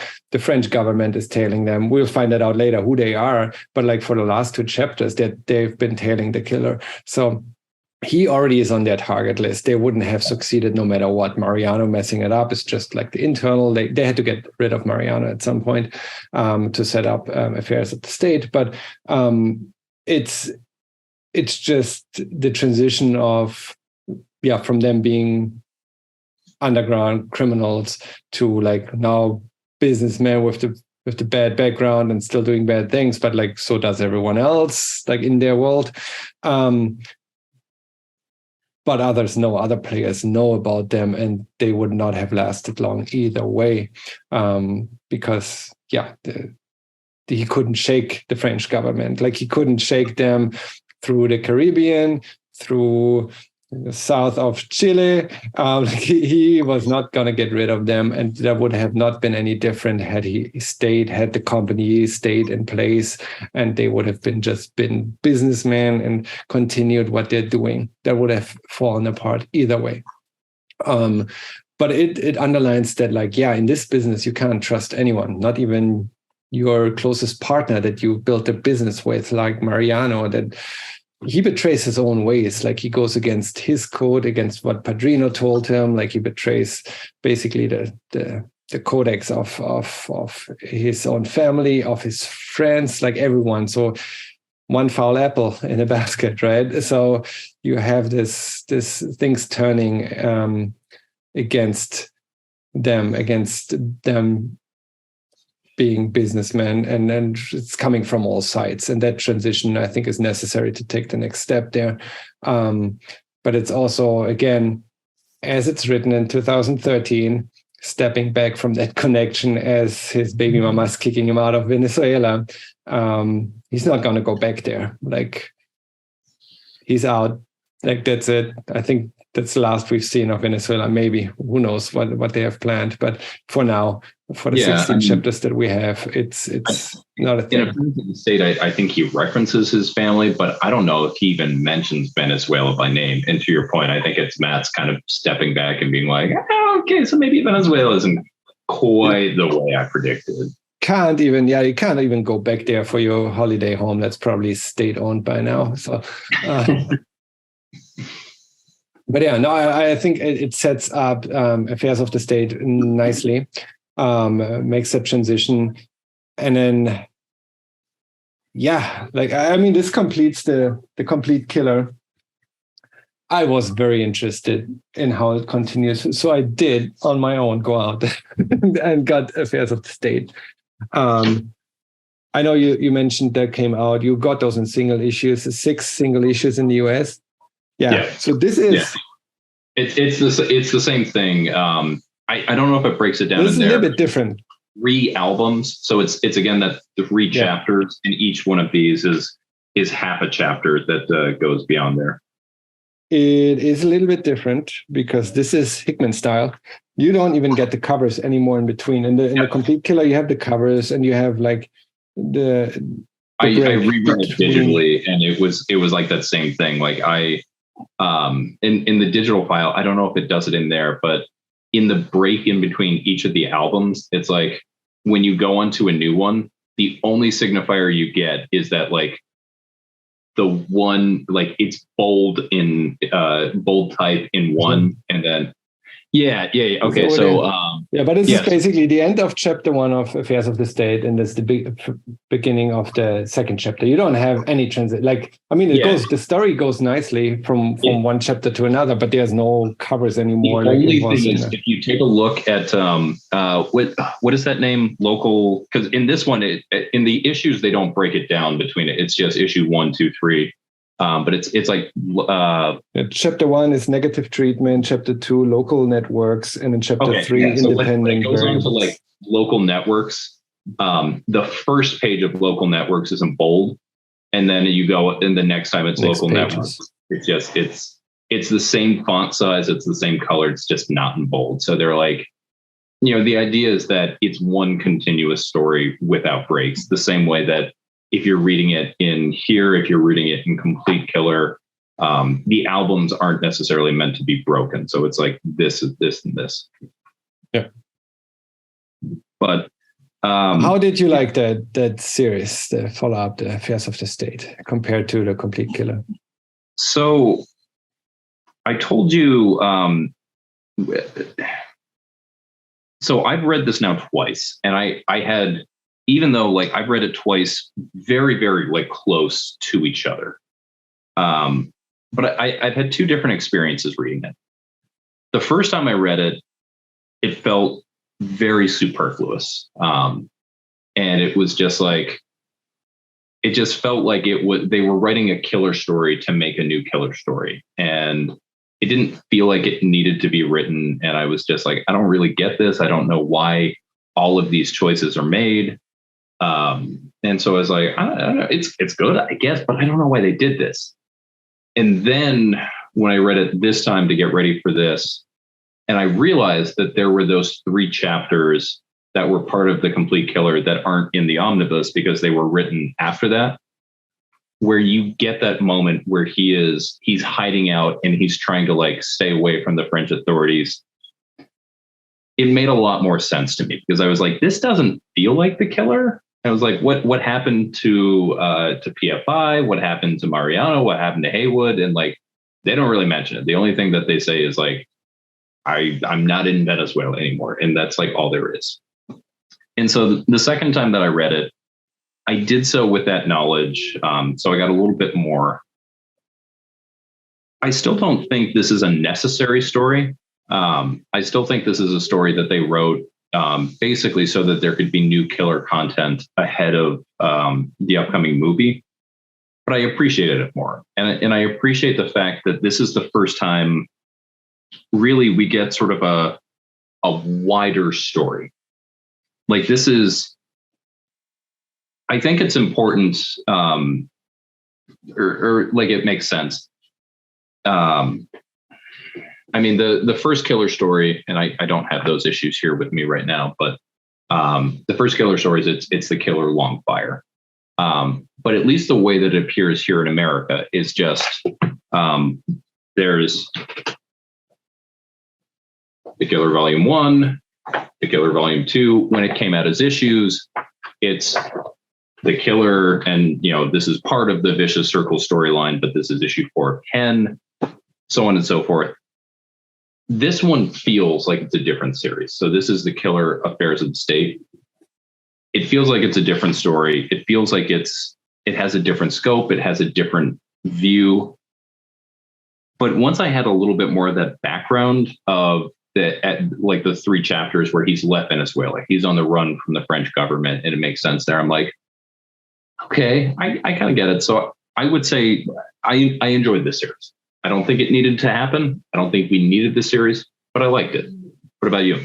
Interesting.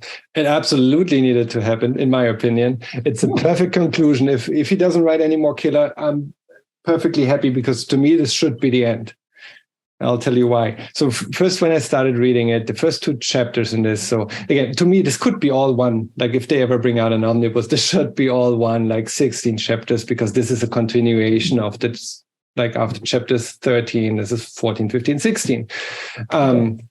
but for the sake of like how it's published right now, let's call it chapter 1 of Affairs of the State, chapter 2 and chapter 3. When I read the first 2 chapters, I was like disappointed. I was like, absolutely not happy. I'll tell you in a second why. But when I finished the 3rd chapter, this all came together. So chapters 1 and 2, it feels like shifting gears backwards. Like you go from geopolitical machinations, from strategizing to, even from Matt's perspective or the killer's perspective, ranting around about governments and geopolitical structures and power battles, to him ranting about 9-to-5 office jobs. And his biggest complaint was like, those people, this is so boring. I could never do this. Like, why are they working in an office? Like, it went from like sophisticated social criticism to just an old man yelling at the clouds. Like that's how chapter 1 and 2 felt. And yeah, he's not touching on Venezuela anymore. We can talk about that later. It's very narrow, very like specific, like very attacking. Like, yeah, if you work an office job, you're wasting your life, basically, right? But and I don't know what the cops hadn't made no sense. Like, what did the cops have to do in this? Like, why did he introduce them? Yada yada yada. But I think it's another example with chapter 3 of how the whole series is about the hypocrisy of everything. This is like the killer's hypocrisy about him ranting about 9-to-5 office jobs, because by the end of chapter 3, he found a new girlfriend. He found a friend. He even hosts a party at his home that he did not have to do. So you see how he's actually starting to enjoy a 9-to-5 normal life, like a normal life, a 9-to-5 office job, having a normal girlfriend, having a normal circle of friends. And the 3rd chapter ends with him actually liking all of that. He's enjoying going to the office. He's built his circle of friends. He's like joking with them. He's having small talk. He's hosting the party at his house, where again, he's inviting the folks and like driving people home that he did not have to do. He's like excusing, I don't need cops here, but the assassination was the day after. Like, doesn't matter if there's a cop showing up for a drunk driver. Like, it's just the conclusion of him coming to terms. Like, chapter 1 started, like the original chapter 1 started with him like this is special. I don't want to have a normal life. I have my own code, yada, yada, yada, to the end of Affairs of the State, where he's come to terms and enjoying a normal life, not being a hitman, because now he's on timeout. It's like, enjoy your vacation. You're here. I don't know if that lasts over time, if he works that job for a year, if that's still the same, but he's happy with his new girlfriend from HR. He has a friend. He's having the job that he seems to be enjoying, because now they're joking in the office, and all of that comes just pointing out his own, I don't know. I can only call it hypocrisy. So. Yeah. So, I mean, you definitely see some of that, but I mean, first off, he is not going to continue there. So at the end of the series, they tell them, like, we don't know how long you're going to stay here, but we'll be recalling. Like, his life, again, is not his own. He's not going to be there long term. And of course, his whole reason for being there is to figure out what's going on with Marchand, what's going on with the mayor. Like, it's interesting you brought up like the first part, that chapter 1, because this reminds me a lot of the tone of chapter 1, where it's like it's a conspiracy thriller in this one, where you're looking at a lot of different factions. You're looking at the local mayor, and again, I think for how much is here, I think it gets lost a little bit, because there's so many different factions. There's so many different storylines that are going on. Like, they introduce the imam, they introduce the radical jihad aspect, and it's like they're a little bit basically just to be like, look at all the bad things Marchand is in. They're they're getting guns to terrorists and things like that. And it just, there's a lot of things I think that didn't fit the larger narrative. I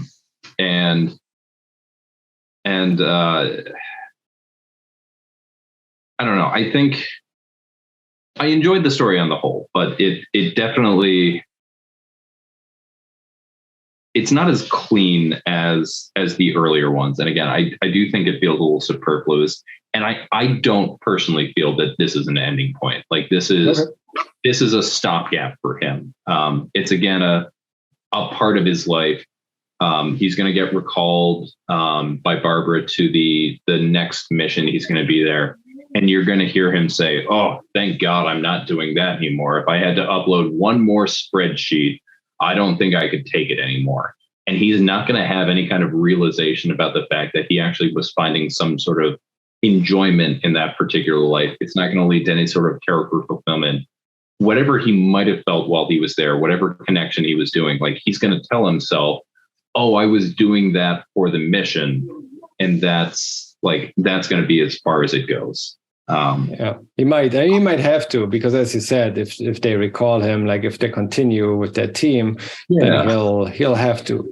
But it's just interesting to me how he gets to enjoy, how he learns to enjoy, or the conclusion from like hating against the whole concept, being a loner, to actually settling in with like friends and girl and even the job to some extent, bonding with his colleagues. When he asked them, like, well, they talk to each other, it's like, what was this meeting about? It's like, I don't know, I didn't listen either. It's like and they're all like little office jokes. Him realizing he's on the same page with them. No one enjoys this, and he's not the only one. He doesn't think like they are enjoying this. So I agree that the whole book is weaker than the original series. I hated it much more in chapter 1 and 2. When it came to 3, I kind of got the point, or at least that's what I took away from it, if it was the point or not, of pointing out the hypocrisy of just him learning to love what he, or not love, like at least enjoy what he hated first. One thing I do want to bring up with the end of this is, you talked about you didn't understand why the cops aspect was there. I agree. It was a weird choice to include them. And also the very end of it, like, are we supposed to be celebrating that, like, the cops in like this particular, like, small French town just like have carte blanche to just pull someone over because they have a hunch? No, like, I think that's Matz criticizing this is very anti-authoritarian. So if you give anyone too much power, they will abuse it. So there needs to be checks and balances. And that's like one example of like, okay, the cops were good before, they did the right thing, but give them too much power and they will turn bad as well. Like, but the last scene that we get is them actually like pulling over like these wannabe drug dealers who are trying to move in. We don't even know if they want to be drug dealers. They're just teenagers hanging out. They have a gun in their glove compartment. They never turn out to be drug dealers. They just take the car and burn it. I mean, so fair enough. Sure? But they happen to, they're going along. I mean, we know that there's something that's going on, because like as they're going, like they're trying to ditch the gun. Like they're not from around there. Like, at least the insinuation I got is that this was an element that, like, this was some kind of gang that was trying to move in, and they were like going there. It wasn't just like, we have a gun and we're not supposed to. This is like, there are cops here. They're onto us. Like, we haven't done anything. Don't worry. And like the last thing we get is, I think I could get used to this. Like, I think what would have been a more abuse of power. Yeah. Like, I don't get, like, that's what's happening here. But at least the way that it read to me is that, like, these cops had the right intuition the whole time, and they're going to take care of this town with that intuition. Like, with the message, because I think we agree on like the general tone, but at least the way the scene read to me is it was like, these guys know what's going on and they stopped crime before it happened. Whereas, like, again, like they grossly overstepped their authority. Like they pulled someone over because, I don't know, one of the guys was brown and they weren't from around there. And the license plate wasn't from around there. Yeah, but that's pointing out how the cops think they don't do anything wrong. But obviously, as a reader, you can see the intention there. And it's like, and it supports the narrative by them throwing a gun out the window. But like, I think, you know, to that whole point about like the cops being empowered to like do this, I think that scene plays out differently. And I think we get that impact if, as it's going, they don't throw the gun out and it's just like some tourists who are coming into town. And it's just like, you take those same guys, they don't throw a gun out the window. They aren't freaking out about it. Like, and you just have that whole thing. It's just like, why are the cops hassling us? And it's just like, oh, you're not from around here. And we're like, no, we're not. And it's like, don't you be coming into our town? And it's like, what are you talking about? Yep. I think that fits it a whole lot more versus like.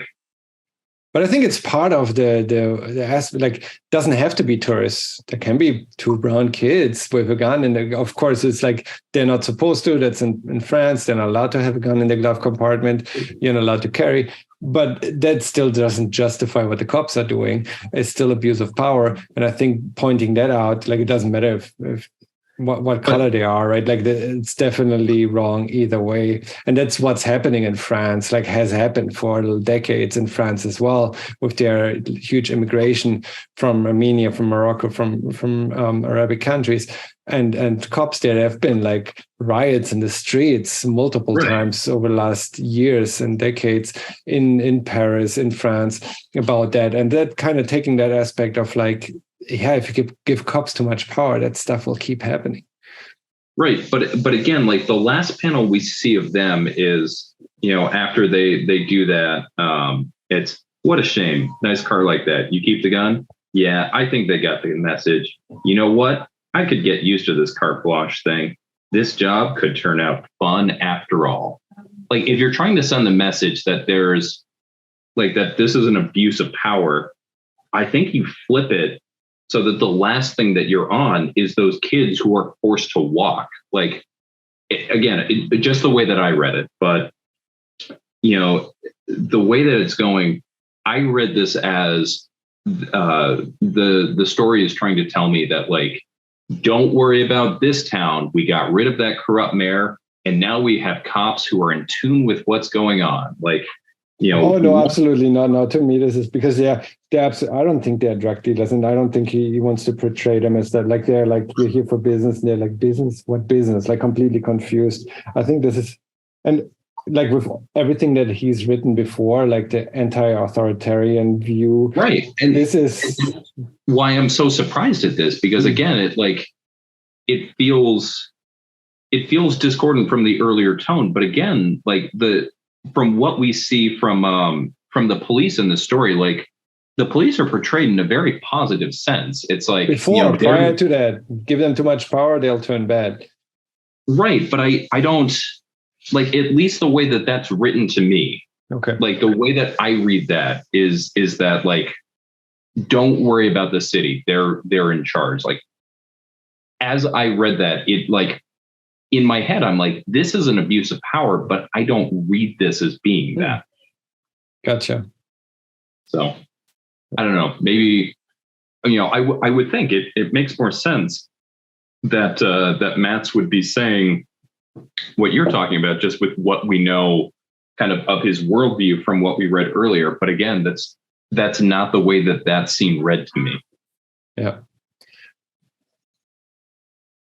It's definitely interesting. He changes his views throughout the series. Again, as you said, over 25 years, you have you change your perspective, you change your worldview, especially if the country that you pick, again, let's talk about Venezuela for a second. The country you pick to be his safe harbor, his place where he wants to raise his kid. And again, he's a hypocrite too. Like, he's like criticizing the dads that only take their kids on vacation like once a year for 2 weeks. They're never there. They're working their 9-to-5 jobs. Like, they're not there for the kids. They're going on vacation. They're never really there.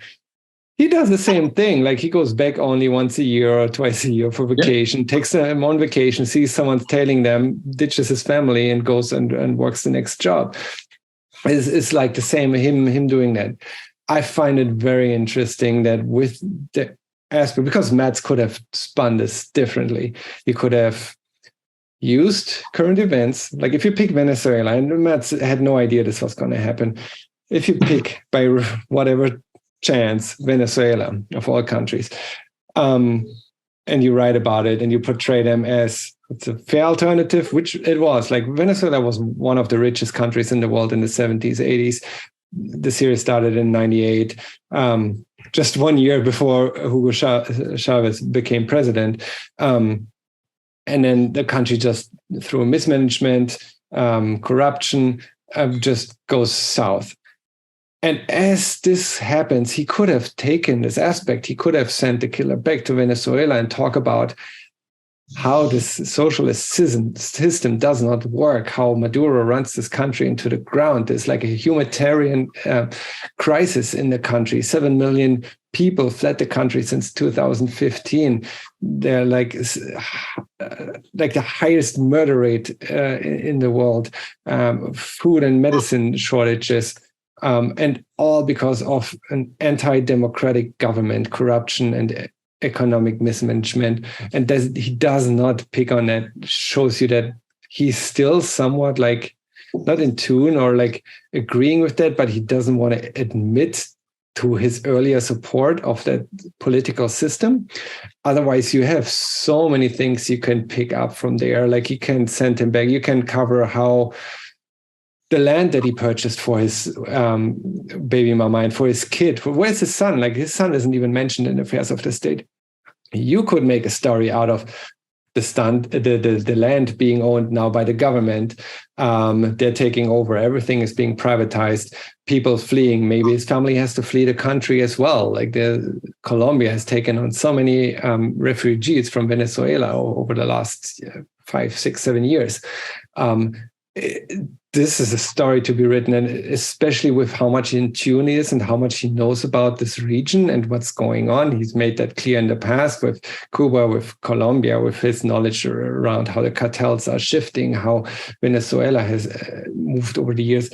This is a story to be written. I don't know if he was asked to write a story in France because of the movie, because Affairs of the State it's coming out as the movie. I think the movie deal has been made like 5 years ago. Now Netflix bought it from Paramount or something. So they're now finally making the movie. I have made it already. Maybe it's mandate. It's like, don't talk about all of this, especially if you look at who's being cast for the movie. There's no brown person there. There's like Tilda Swinton and like Michael Fassbender. So you're like, definitely, that's a story in Paris. They're not going to Venezuela. So it's just interesting if it's mandate or if he's just trying not to admit to his political ideas having failed. So, I mean, as far as, and I have not really looked at where the movie is in process. I try not to do that too much because I like to let the comic be the comic and then the movie be the movie.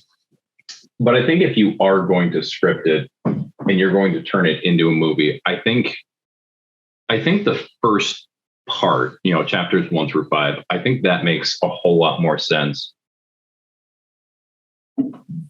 as a movie, as something that you can sell, especially if you flesh out the conspiracy a little bit more. I mean, like we talked about, like that's not a spy movie, but that's a movie right there.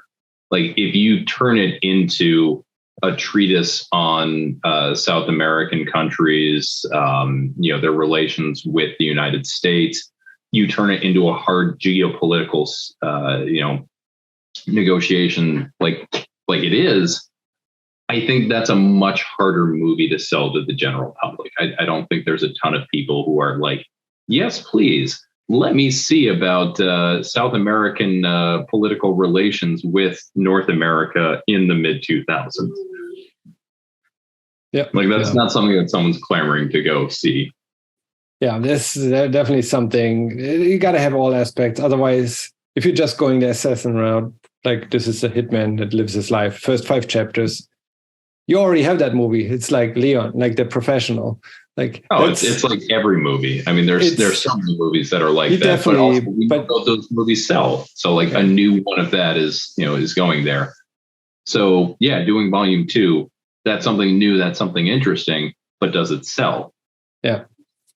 Probably not as well as a new Hitman movie. Yeah, makes sense. But yeah, no, like I got a lot of the first few chapters, lots of vibes from The Professional. Like I looked at the release dates. It's like, yeah, The Professional came out a few years before. So you have that story there. Also French movie that he probably took inspiration from. But yeah, no, I like the genre. I really appreciate you sending me the book and picking this book for this, because it's right up. It's like The Professional is one of my top 2 favorite movies of all time. It's like the genre of rational thinking. Man, like gets pulled into the world and learns that there's more than just your own world out there. Like, I don't know if you've ever read Homo Faber by Max Frisch, but it's what is it? Homo Faber by Max Frisch. It's an older book. It's a classic. Your kids in German school have to read. It's like a German author about a man that thinks rationally, who thinks he has everything under control, who is exposed to a world that isn't, and dragged into by a woman, dragged into a world that isn't all rational. Through coincidence, learns that his worldview doesn't hold up. I don't want to spoil too much by saying what's happening, but yeah, it's in that, like, similar to The Killer, having a rational worldview, but being exposed to certain coincidences or aspects, being pulled in by the Cubans, being like just having the connection with Mariano. Like, it's not all rational, and certain things don't check out. You change your mind and you learn something along the way. I thank you for mentioning that. That was not on my radar at all. I will definitely be looking that up. That sounds like it's right up my alley. Nice. But I never liked any book that I was assigned to in high school. Other than that, that's the only book I really enjoyed. And because I enjoyed it that much, I actually got an A in language for actually liking the book and geeking out with my teacher about Homo Faber, because to me it's an amazing book, and I did not imagine like ever being exposed to an amazing book in high school. Oh, see, I'm a big nerd. I love most of the stuff I read in high school. Like and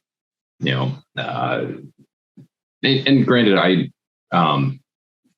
I think my high school was a particularly good one in the area, and so there was a big stress on language arts and things like that, and the way that they were being taught. But yeah, I was one of those kids that actually read the books that got assigned in school and actually thought about them and wrote essays and things like that. And that's kind of informed the way that I think about the books that I read as an adult. And it's actually I've read this. Let me chew on it. Let me digest this. Let me think about this for a few days, and then actually go ahead and go on this. But I am really glad to hear that you enjoyed The Killer, because, like I said, I adore this book. I like making fun of The Killer himself a lot. I like the fact this is my kind of action book. Like, I'm not an action junkie. I'm not someone that likes a book that's, going like 120 miles per hour all the time. Like, I don't want super dudes punching each other every single moment. Like, I like a book that's a whole bunch of guys talking out and doing a lot of talking, and then interspersed with very intense moments in between. And this is that. This is unnecessarily heady. We get tons and tons of unnecessary history that is just dumped on the page to just support the killer's worldview, which I really appreciate. And especially every time a new segment starts up, it's just there's probably a whole bunch of new people reading this that have never done it. So let me explain why I'm really depressing as a person. So like I love all of this as a book, and I totally acknowledge that like I'm going to recommend this to someone sometime, and they're going to be like, "Why the hell did you tell me to read that? That was so dumb. Like I did not enjoy that at all." Like there's going to be that person. Thankfully, I didn't think you were going to be that person. I'm glad that you were not that person, but I appreciate that you weren't that person. Thanks. I appreciate a book that makes me think, and that makes me think after I've read it. So that becomes better as the more you think about it. So as you're connecting the dots, like as I said, like the affairs of the state, even like I just read it, was like in the first two chapters, I had Edward Norton voice in my head from Fight Club. The narration just sounded like the same. It was like just again old man yelling at the cloud. But as it came like to a conclusion, it's like you connecting the dots, and you. The same with the killer. Like there's so many things in there that you can spend hours thinking about. Whether there was the Cuban chick betraying him, whether it was him being played, why did he cheat on his girl in the first place? Why did he leave Venezuela? Why didn't he just retire if he was so happy there? Why is he not there for his son, raising him, when he's like criticizing other dads that are not there for their kids? He's doing all the things that he's criticizing himself, and like there's just dual political stuff and just smart moves with regards to the character interactions and whatnot. So now so much stuff to think about. Like I was running out of space to take notes, and I was like, I don't even know where to start talking about this. So I think we managed fairly well hitting on all of those aspects. I think so. And actually that aspect of like running out of notes, that reminds me of the last time I read Blankets. I love that book. I will mention it every time I can. Same thing with Rabbit Run. And it just like the last time I read that, I was like taking notes, and I was doing it like I was like still back in college. So I was like taking quotes, and I was like doing page numbers, and like by the time it was like I got 6 pages of notes, I was just like, I'm not reading this the right way. So I'm very happy to hear that you had the same experience with The Killer. And you 1 week from today, right? Next Thursday. 1 week from today is the next game. Same bet? Same bet. Same bet. Sounds good.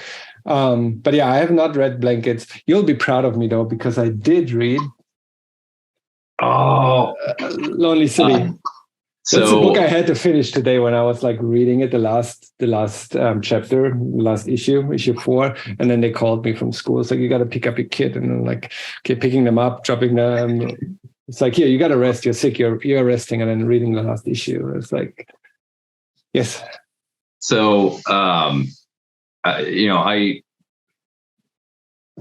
everybody knows I'm a sucker for this book. I went on NMC. I said this was the best book I read last year.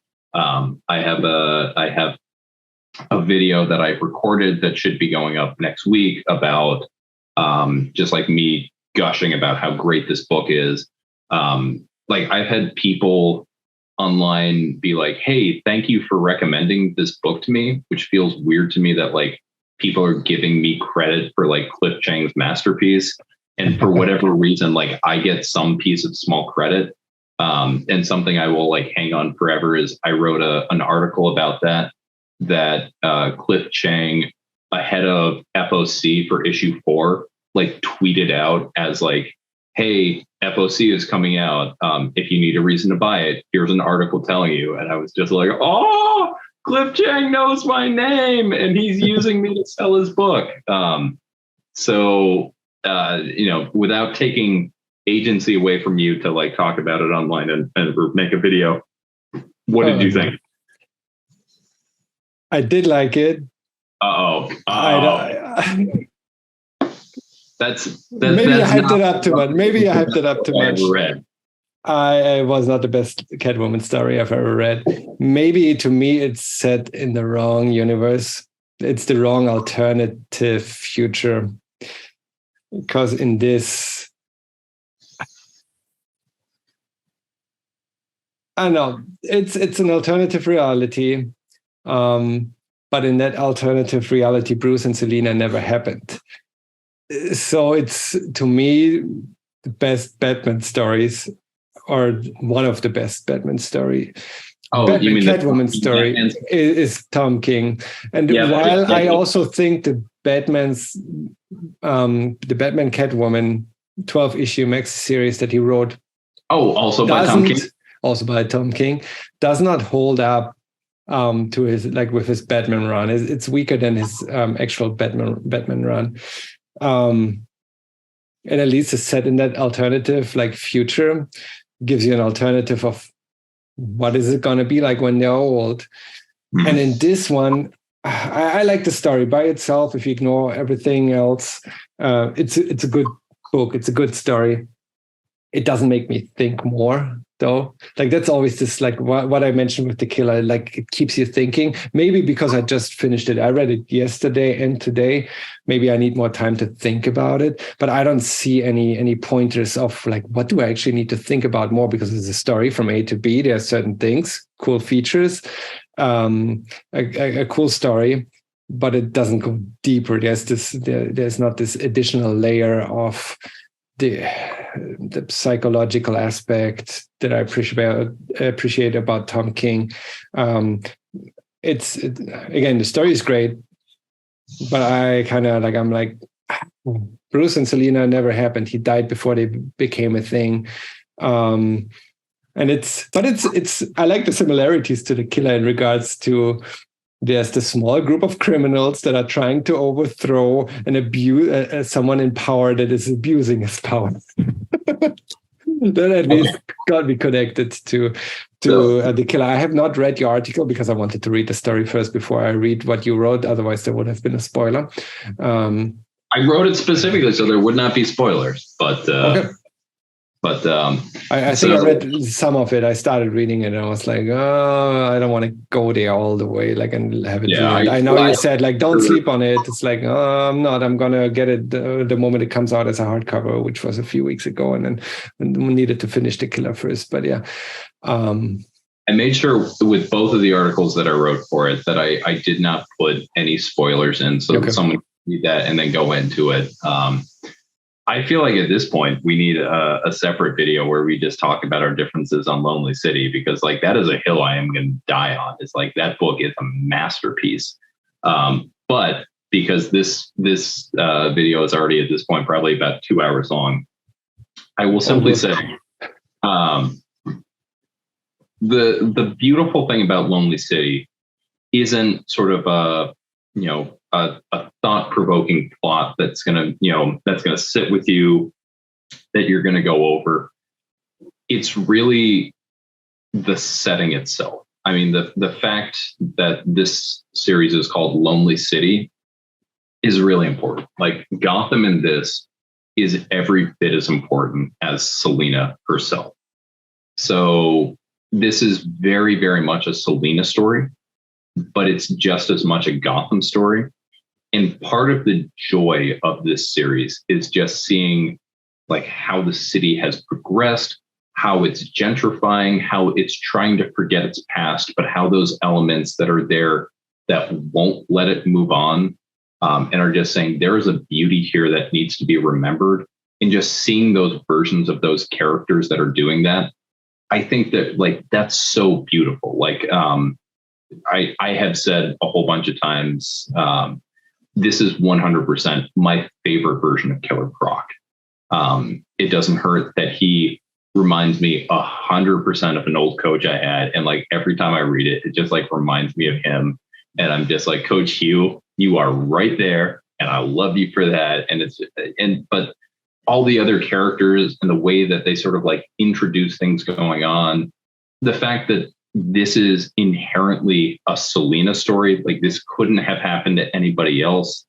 And the fact that, like, previous to this, the story that I would have said and have said was the best Catwoman story was Selina's Big Score, is inherently not really a Selina / Catwoman story. Like, it's a Parker story that Darwin Cook very clearly wanted. Like, he wrote that before he started doing the Parker adaptations. And the character of Stark is just Parker. I love that story. It's an amazing story. but it's not at its heart a Catwoman story.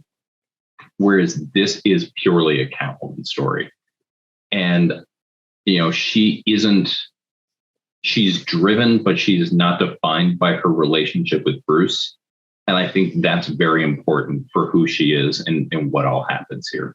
Thinking about it, you could probably replace her by Dick Grayson and have him be the protagonist and take on her role, and would be the same story. I disagree. I think that there would be similar things. I think because Selina is working in a capacity where there's that will they, won't they, she's on the other side of the law. And then ultimately he dies before anything can happen with them. There's this ambiguity that's there that wouldn't be there with Dick Grayson, because Dick Grayson is a character who always knew that Batman and Bruce Wayne loved him. Like, even when they're having their issues, even when there are problems, Dick knew in his heart of hearts that Bruce loved him.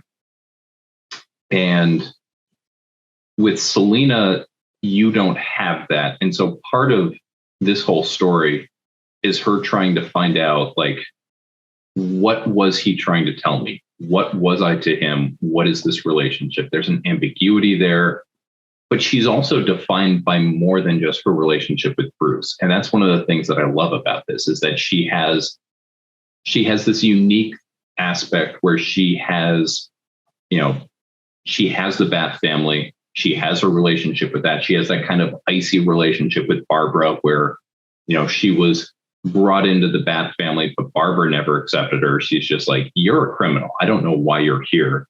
But she also has that beautiful relationship that, again, with Killer Croc.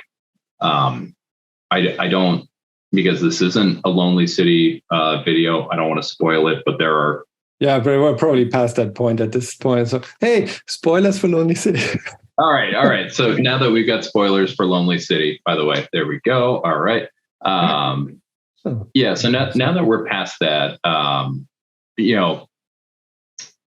like the moment where Poison Ivy gets introduced is pure joy to me.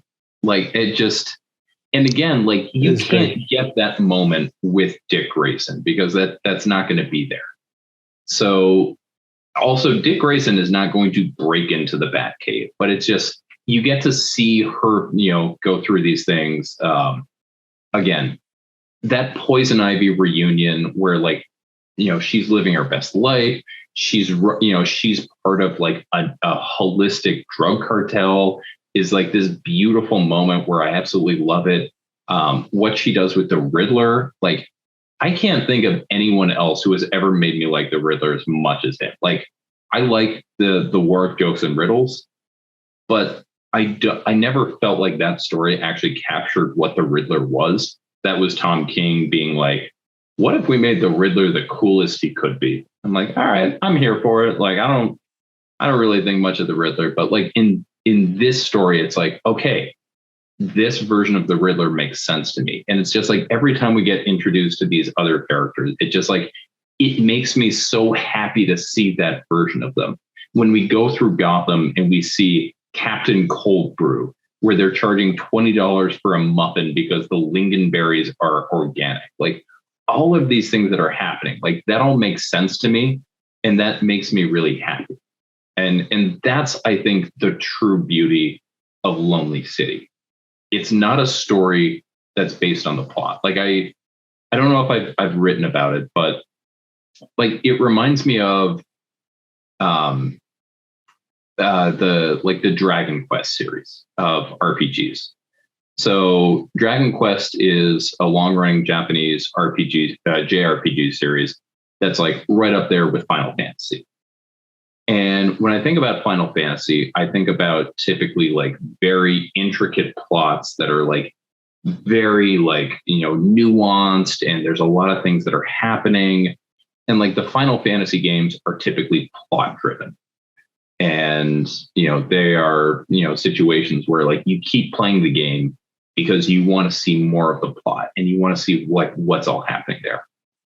The Dragon Quest games, and specifically Dragon Quest XI, which was the most recent game that came out, I think of as more as a setting-based game, where it's like it makes this beautiful world where everything is goofy and everything is fun.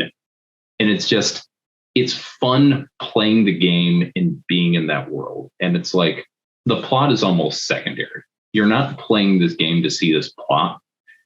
You're playing the game to like be there with these goofy characters and this beautiful world and see what silly pun they're going to come up with next and what goofy enemies they're going to throw at you. And that's what Catwoman Lonely City is for me. It's like, sure, you can show me the plot, but that's not the important part. Like issue 4 is, spoiler for the articles that you're going to read. Like, I talk about how issue 4 is the weakest of them because issue 4 has the unenviable task of actually being the plot issue. Yeah. Whereas issues 1 through 3, it's basically like, come play in my sandbox. Like, I've made this awesome Gotham for you. Like, see all the cool things I made for you. And it's like, I love all of this stuff. And then issue 4, it's like, yeah, I used this crux of like having to break into the Batcave as like the means to take you around this place. So I guess we might as well get around to that. And it does that. And it does it well. I think it does it well. But I think that's the weakest part. But I think the beauty of this story is ultimately just the version of Gotham and the version of the characters that Cliff Chang does. And that's I think the beauty of the series. Yeah, I agree with you that like Gotham is like really the topic, and if you focus on Gotham, there's a really cool story in there that you can kill a city, a place that people used to enjoy by over-regulating it, by making it a police state or having so many laws in place that people can't enjoy themselves anymore, and it doesn't seem to be a fun place throughout the book and until the end when kind of normality returns, when Barbara is elected and kind of the curfew is lifted and people can enjoy. Yes, you have some criminality there, and so the crime rates might go up, but it's still a place where bars can be open, where you can enjoy yourselves, that you have some culture, where you have some. It's like that is missing in lots of big modern US cities, inner cities, where like, yeah, they're overregulated. There's nothing happening there. It's like a financial district. That's what Gotham feels like under Harvey Dent's reign. And once that's lifted, you actually have like a nicer neighborhood, a nicer place. It might not be as safe, but it definitely is. The quality of life is higher. So that's definitely a positive there. Again, with regards to the characters, I like their interactions. I don't take too much out of it though, because again, it lives in an alternative reality that I don't like the direction or like the emphasis or the implication that it has on where they come from, where they went, what they went through to get there, It takes a lot of my favorite stories, Batman stories, Catwoman stories, away by neglecting that they ever existed, because it's basically retconning all of that. But I can see your point too. All of those stories still happen. They just didn't happen in this version of Gotham. I don't think they were ever married. Bruce and Selina were not married in this, so it takes that story away. That's in this version of it. Like you're taking like. Yeah, I should also say that like my favorite video game of all time is Chrono Cross, which is a video game all about eventualities and just it's a sequel to a beloved game, but it's not a sequel of like the main history. It's a sequel of like a side history, and people got really mad at it. And like I love. I love weird, like alternate stories where you take a base element and then you're like, what if it's going over here? I don't necessarily love Elseworlds, but I love I love taking like a base story and then moving it over. Yeah, I can enjoy a story accepting it's an else world and it is not in continuity, or like again, continuity is a fake concept anyway. So it's a story by itself. I can enjoy that. It was fun, but again, it doesn't give me that additional layer. Again, might have to read it again. We might have to schedule more time because I agree. I don't know who wants to watch a 3-hour recording. That being said. I enjoy our talks. It's super late for you. Let me know if you have to jump at some point, though, because this is 9, 10. Yeah, but I was going to say my wife and has gotten home. My daughter is here. I gotta go off and do that. So I will be jumping off. I'll do a sign off so we can record that. But real quick. You said this is not your favorite Catwoman story. What is your favorite Catwoman story? And tell me why it's Tom King Batman. So, you know me very well, apparently, because yes, I do not think Batman by Tom King is about Batman necessarily. I mean, it is heavily, but it is as much about Catwoman as it is about Batman. So it definitely is one of my favorite Catwoman stories. There's some things I might disagree with, but it's still complex. It makes sense in it of itself.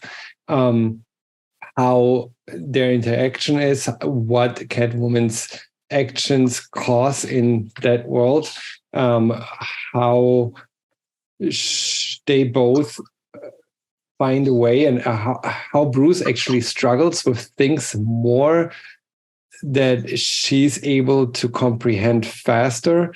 And again, spoilers for Batman by Tom King, but how the entire arc develops from the beginning. Again, we can ignore the first, like everyone that hates you're that saying series probably stopped after the first trade paperback. Yeah, because that was not good. Trying to sell people on I Am Gotham the storyline that no one likes. Yeah, that no one likes, and that people like kind of blame for not liking Tom King's Batman, which like they either didn't continue reading or read it so again, you have to read it all together. And kind of like the psychological aspect. So again, it's not action driven. To me, it's the psychological aspect of answering. And he pulls, like Tom King obviously pulls a lot from Mask of the Phantasm, of like, can there be a happy Batman? Can Bruce Wayne or Batman be happy and still exist? And the only person who could achieve that is Selina. So by them reaching that state, again, I don't want to spoil too much. We should probably do a separate video. I might just send you, if there was an omnibus, I would send you that if I lose my next bet, but there's not. But if you read it all. Batman, yeah. Just as they're going towards this goal, you have this external force that like tries to break it up, but by breaking it up makes it actually better. Because Bruce goes through his catharsis and Selina does her own thing. That's why also I don't like Catwoman by Joel Jones, because she takes it away from that. Like, I like that finally Catwoman got her own series, and then Rambi and others get to benefit from her having her own series later on. But it's kind of like going a different direction. You're losing the psychological aspect. But in Batman by Tom King, she comes back into that world, and they both together figure out a way of how to defeat Bane and Thomas Wayne. And it's just psychologically so interesting. And again, what I said earlier, I like stories that make you think, and just figuring out how all those things work and why they do things a certain way, why they act a certain way, why things are just in sync. and everything happens kind of for a reason. There are lots of people that hate the Nightmares series, like right after issue 50 when she leaves him at the altar, and then Bruce goes into his own weird mental state. It's awesome. This shows you what she does to him, can do to him, while still coming around later. And again, the Batman / Catwoman follow-up doesn't hold up, but at least it's a nice continuation in that same reality, wrapping things up where they were actually a thing, where they figured out their weird ways, because they are an unlikely couple that are not meant to be together, but such as love, you can't always explain things. If they want to be together, they find a way. They make it happen against all odds, and just being along for the ride as a reader, I think is one of the most amazing stories that has been published about Batman or Catwoman. So I think this just sets up the fact that we need to do a Batman by Tom King video where we talk about that, and then I tell you why Lonely City is still better than all of that. I can't wait for that. So with that, buddy, I do need to call it a night. Thank you so much for having me on. I loved the fact that we got to talk about one of my absolute favorite series, The Killer, that we got to talk about one of my absolute favorite things, which is delicious beer. Yep. And I love the fact that I still have some unopened. Oh, only one is left. One unopened can. That's a dark beer. Oh, that's for later. That's for when it's dark. It's already dark outside. But thank you so much. Again, a week from now, we'll have another game that we just bet on, and as things go, books being shipped, things being read, it's probably going to be another couple of 1 to 2 months until we get together in this forum. But I'm looking forward to that. I am too. And I can't wait to figure out what the next book I send to you is. Again, I might be cheering for the Celtics, but until then, go Warriors. All right. Later, buddy. Funk Master B out.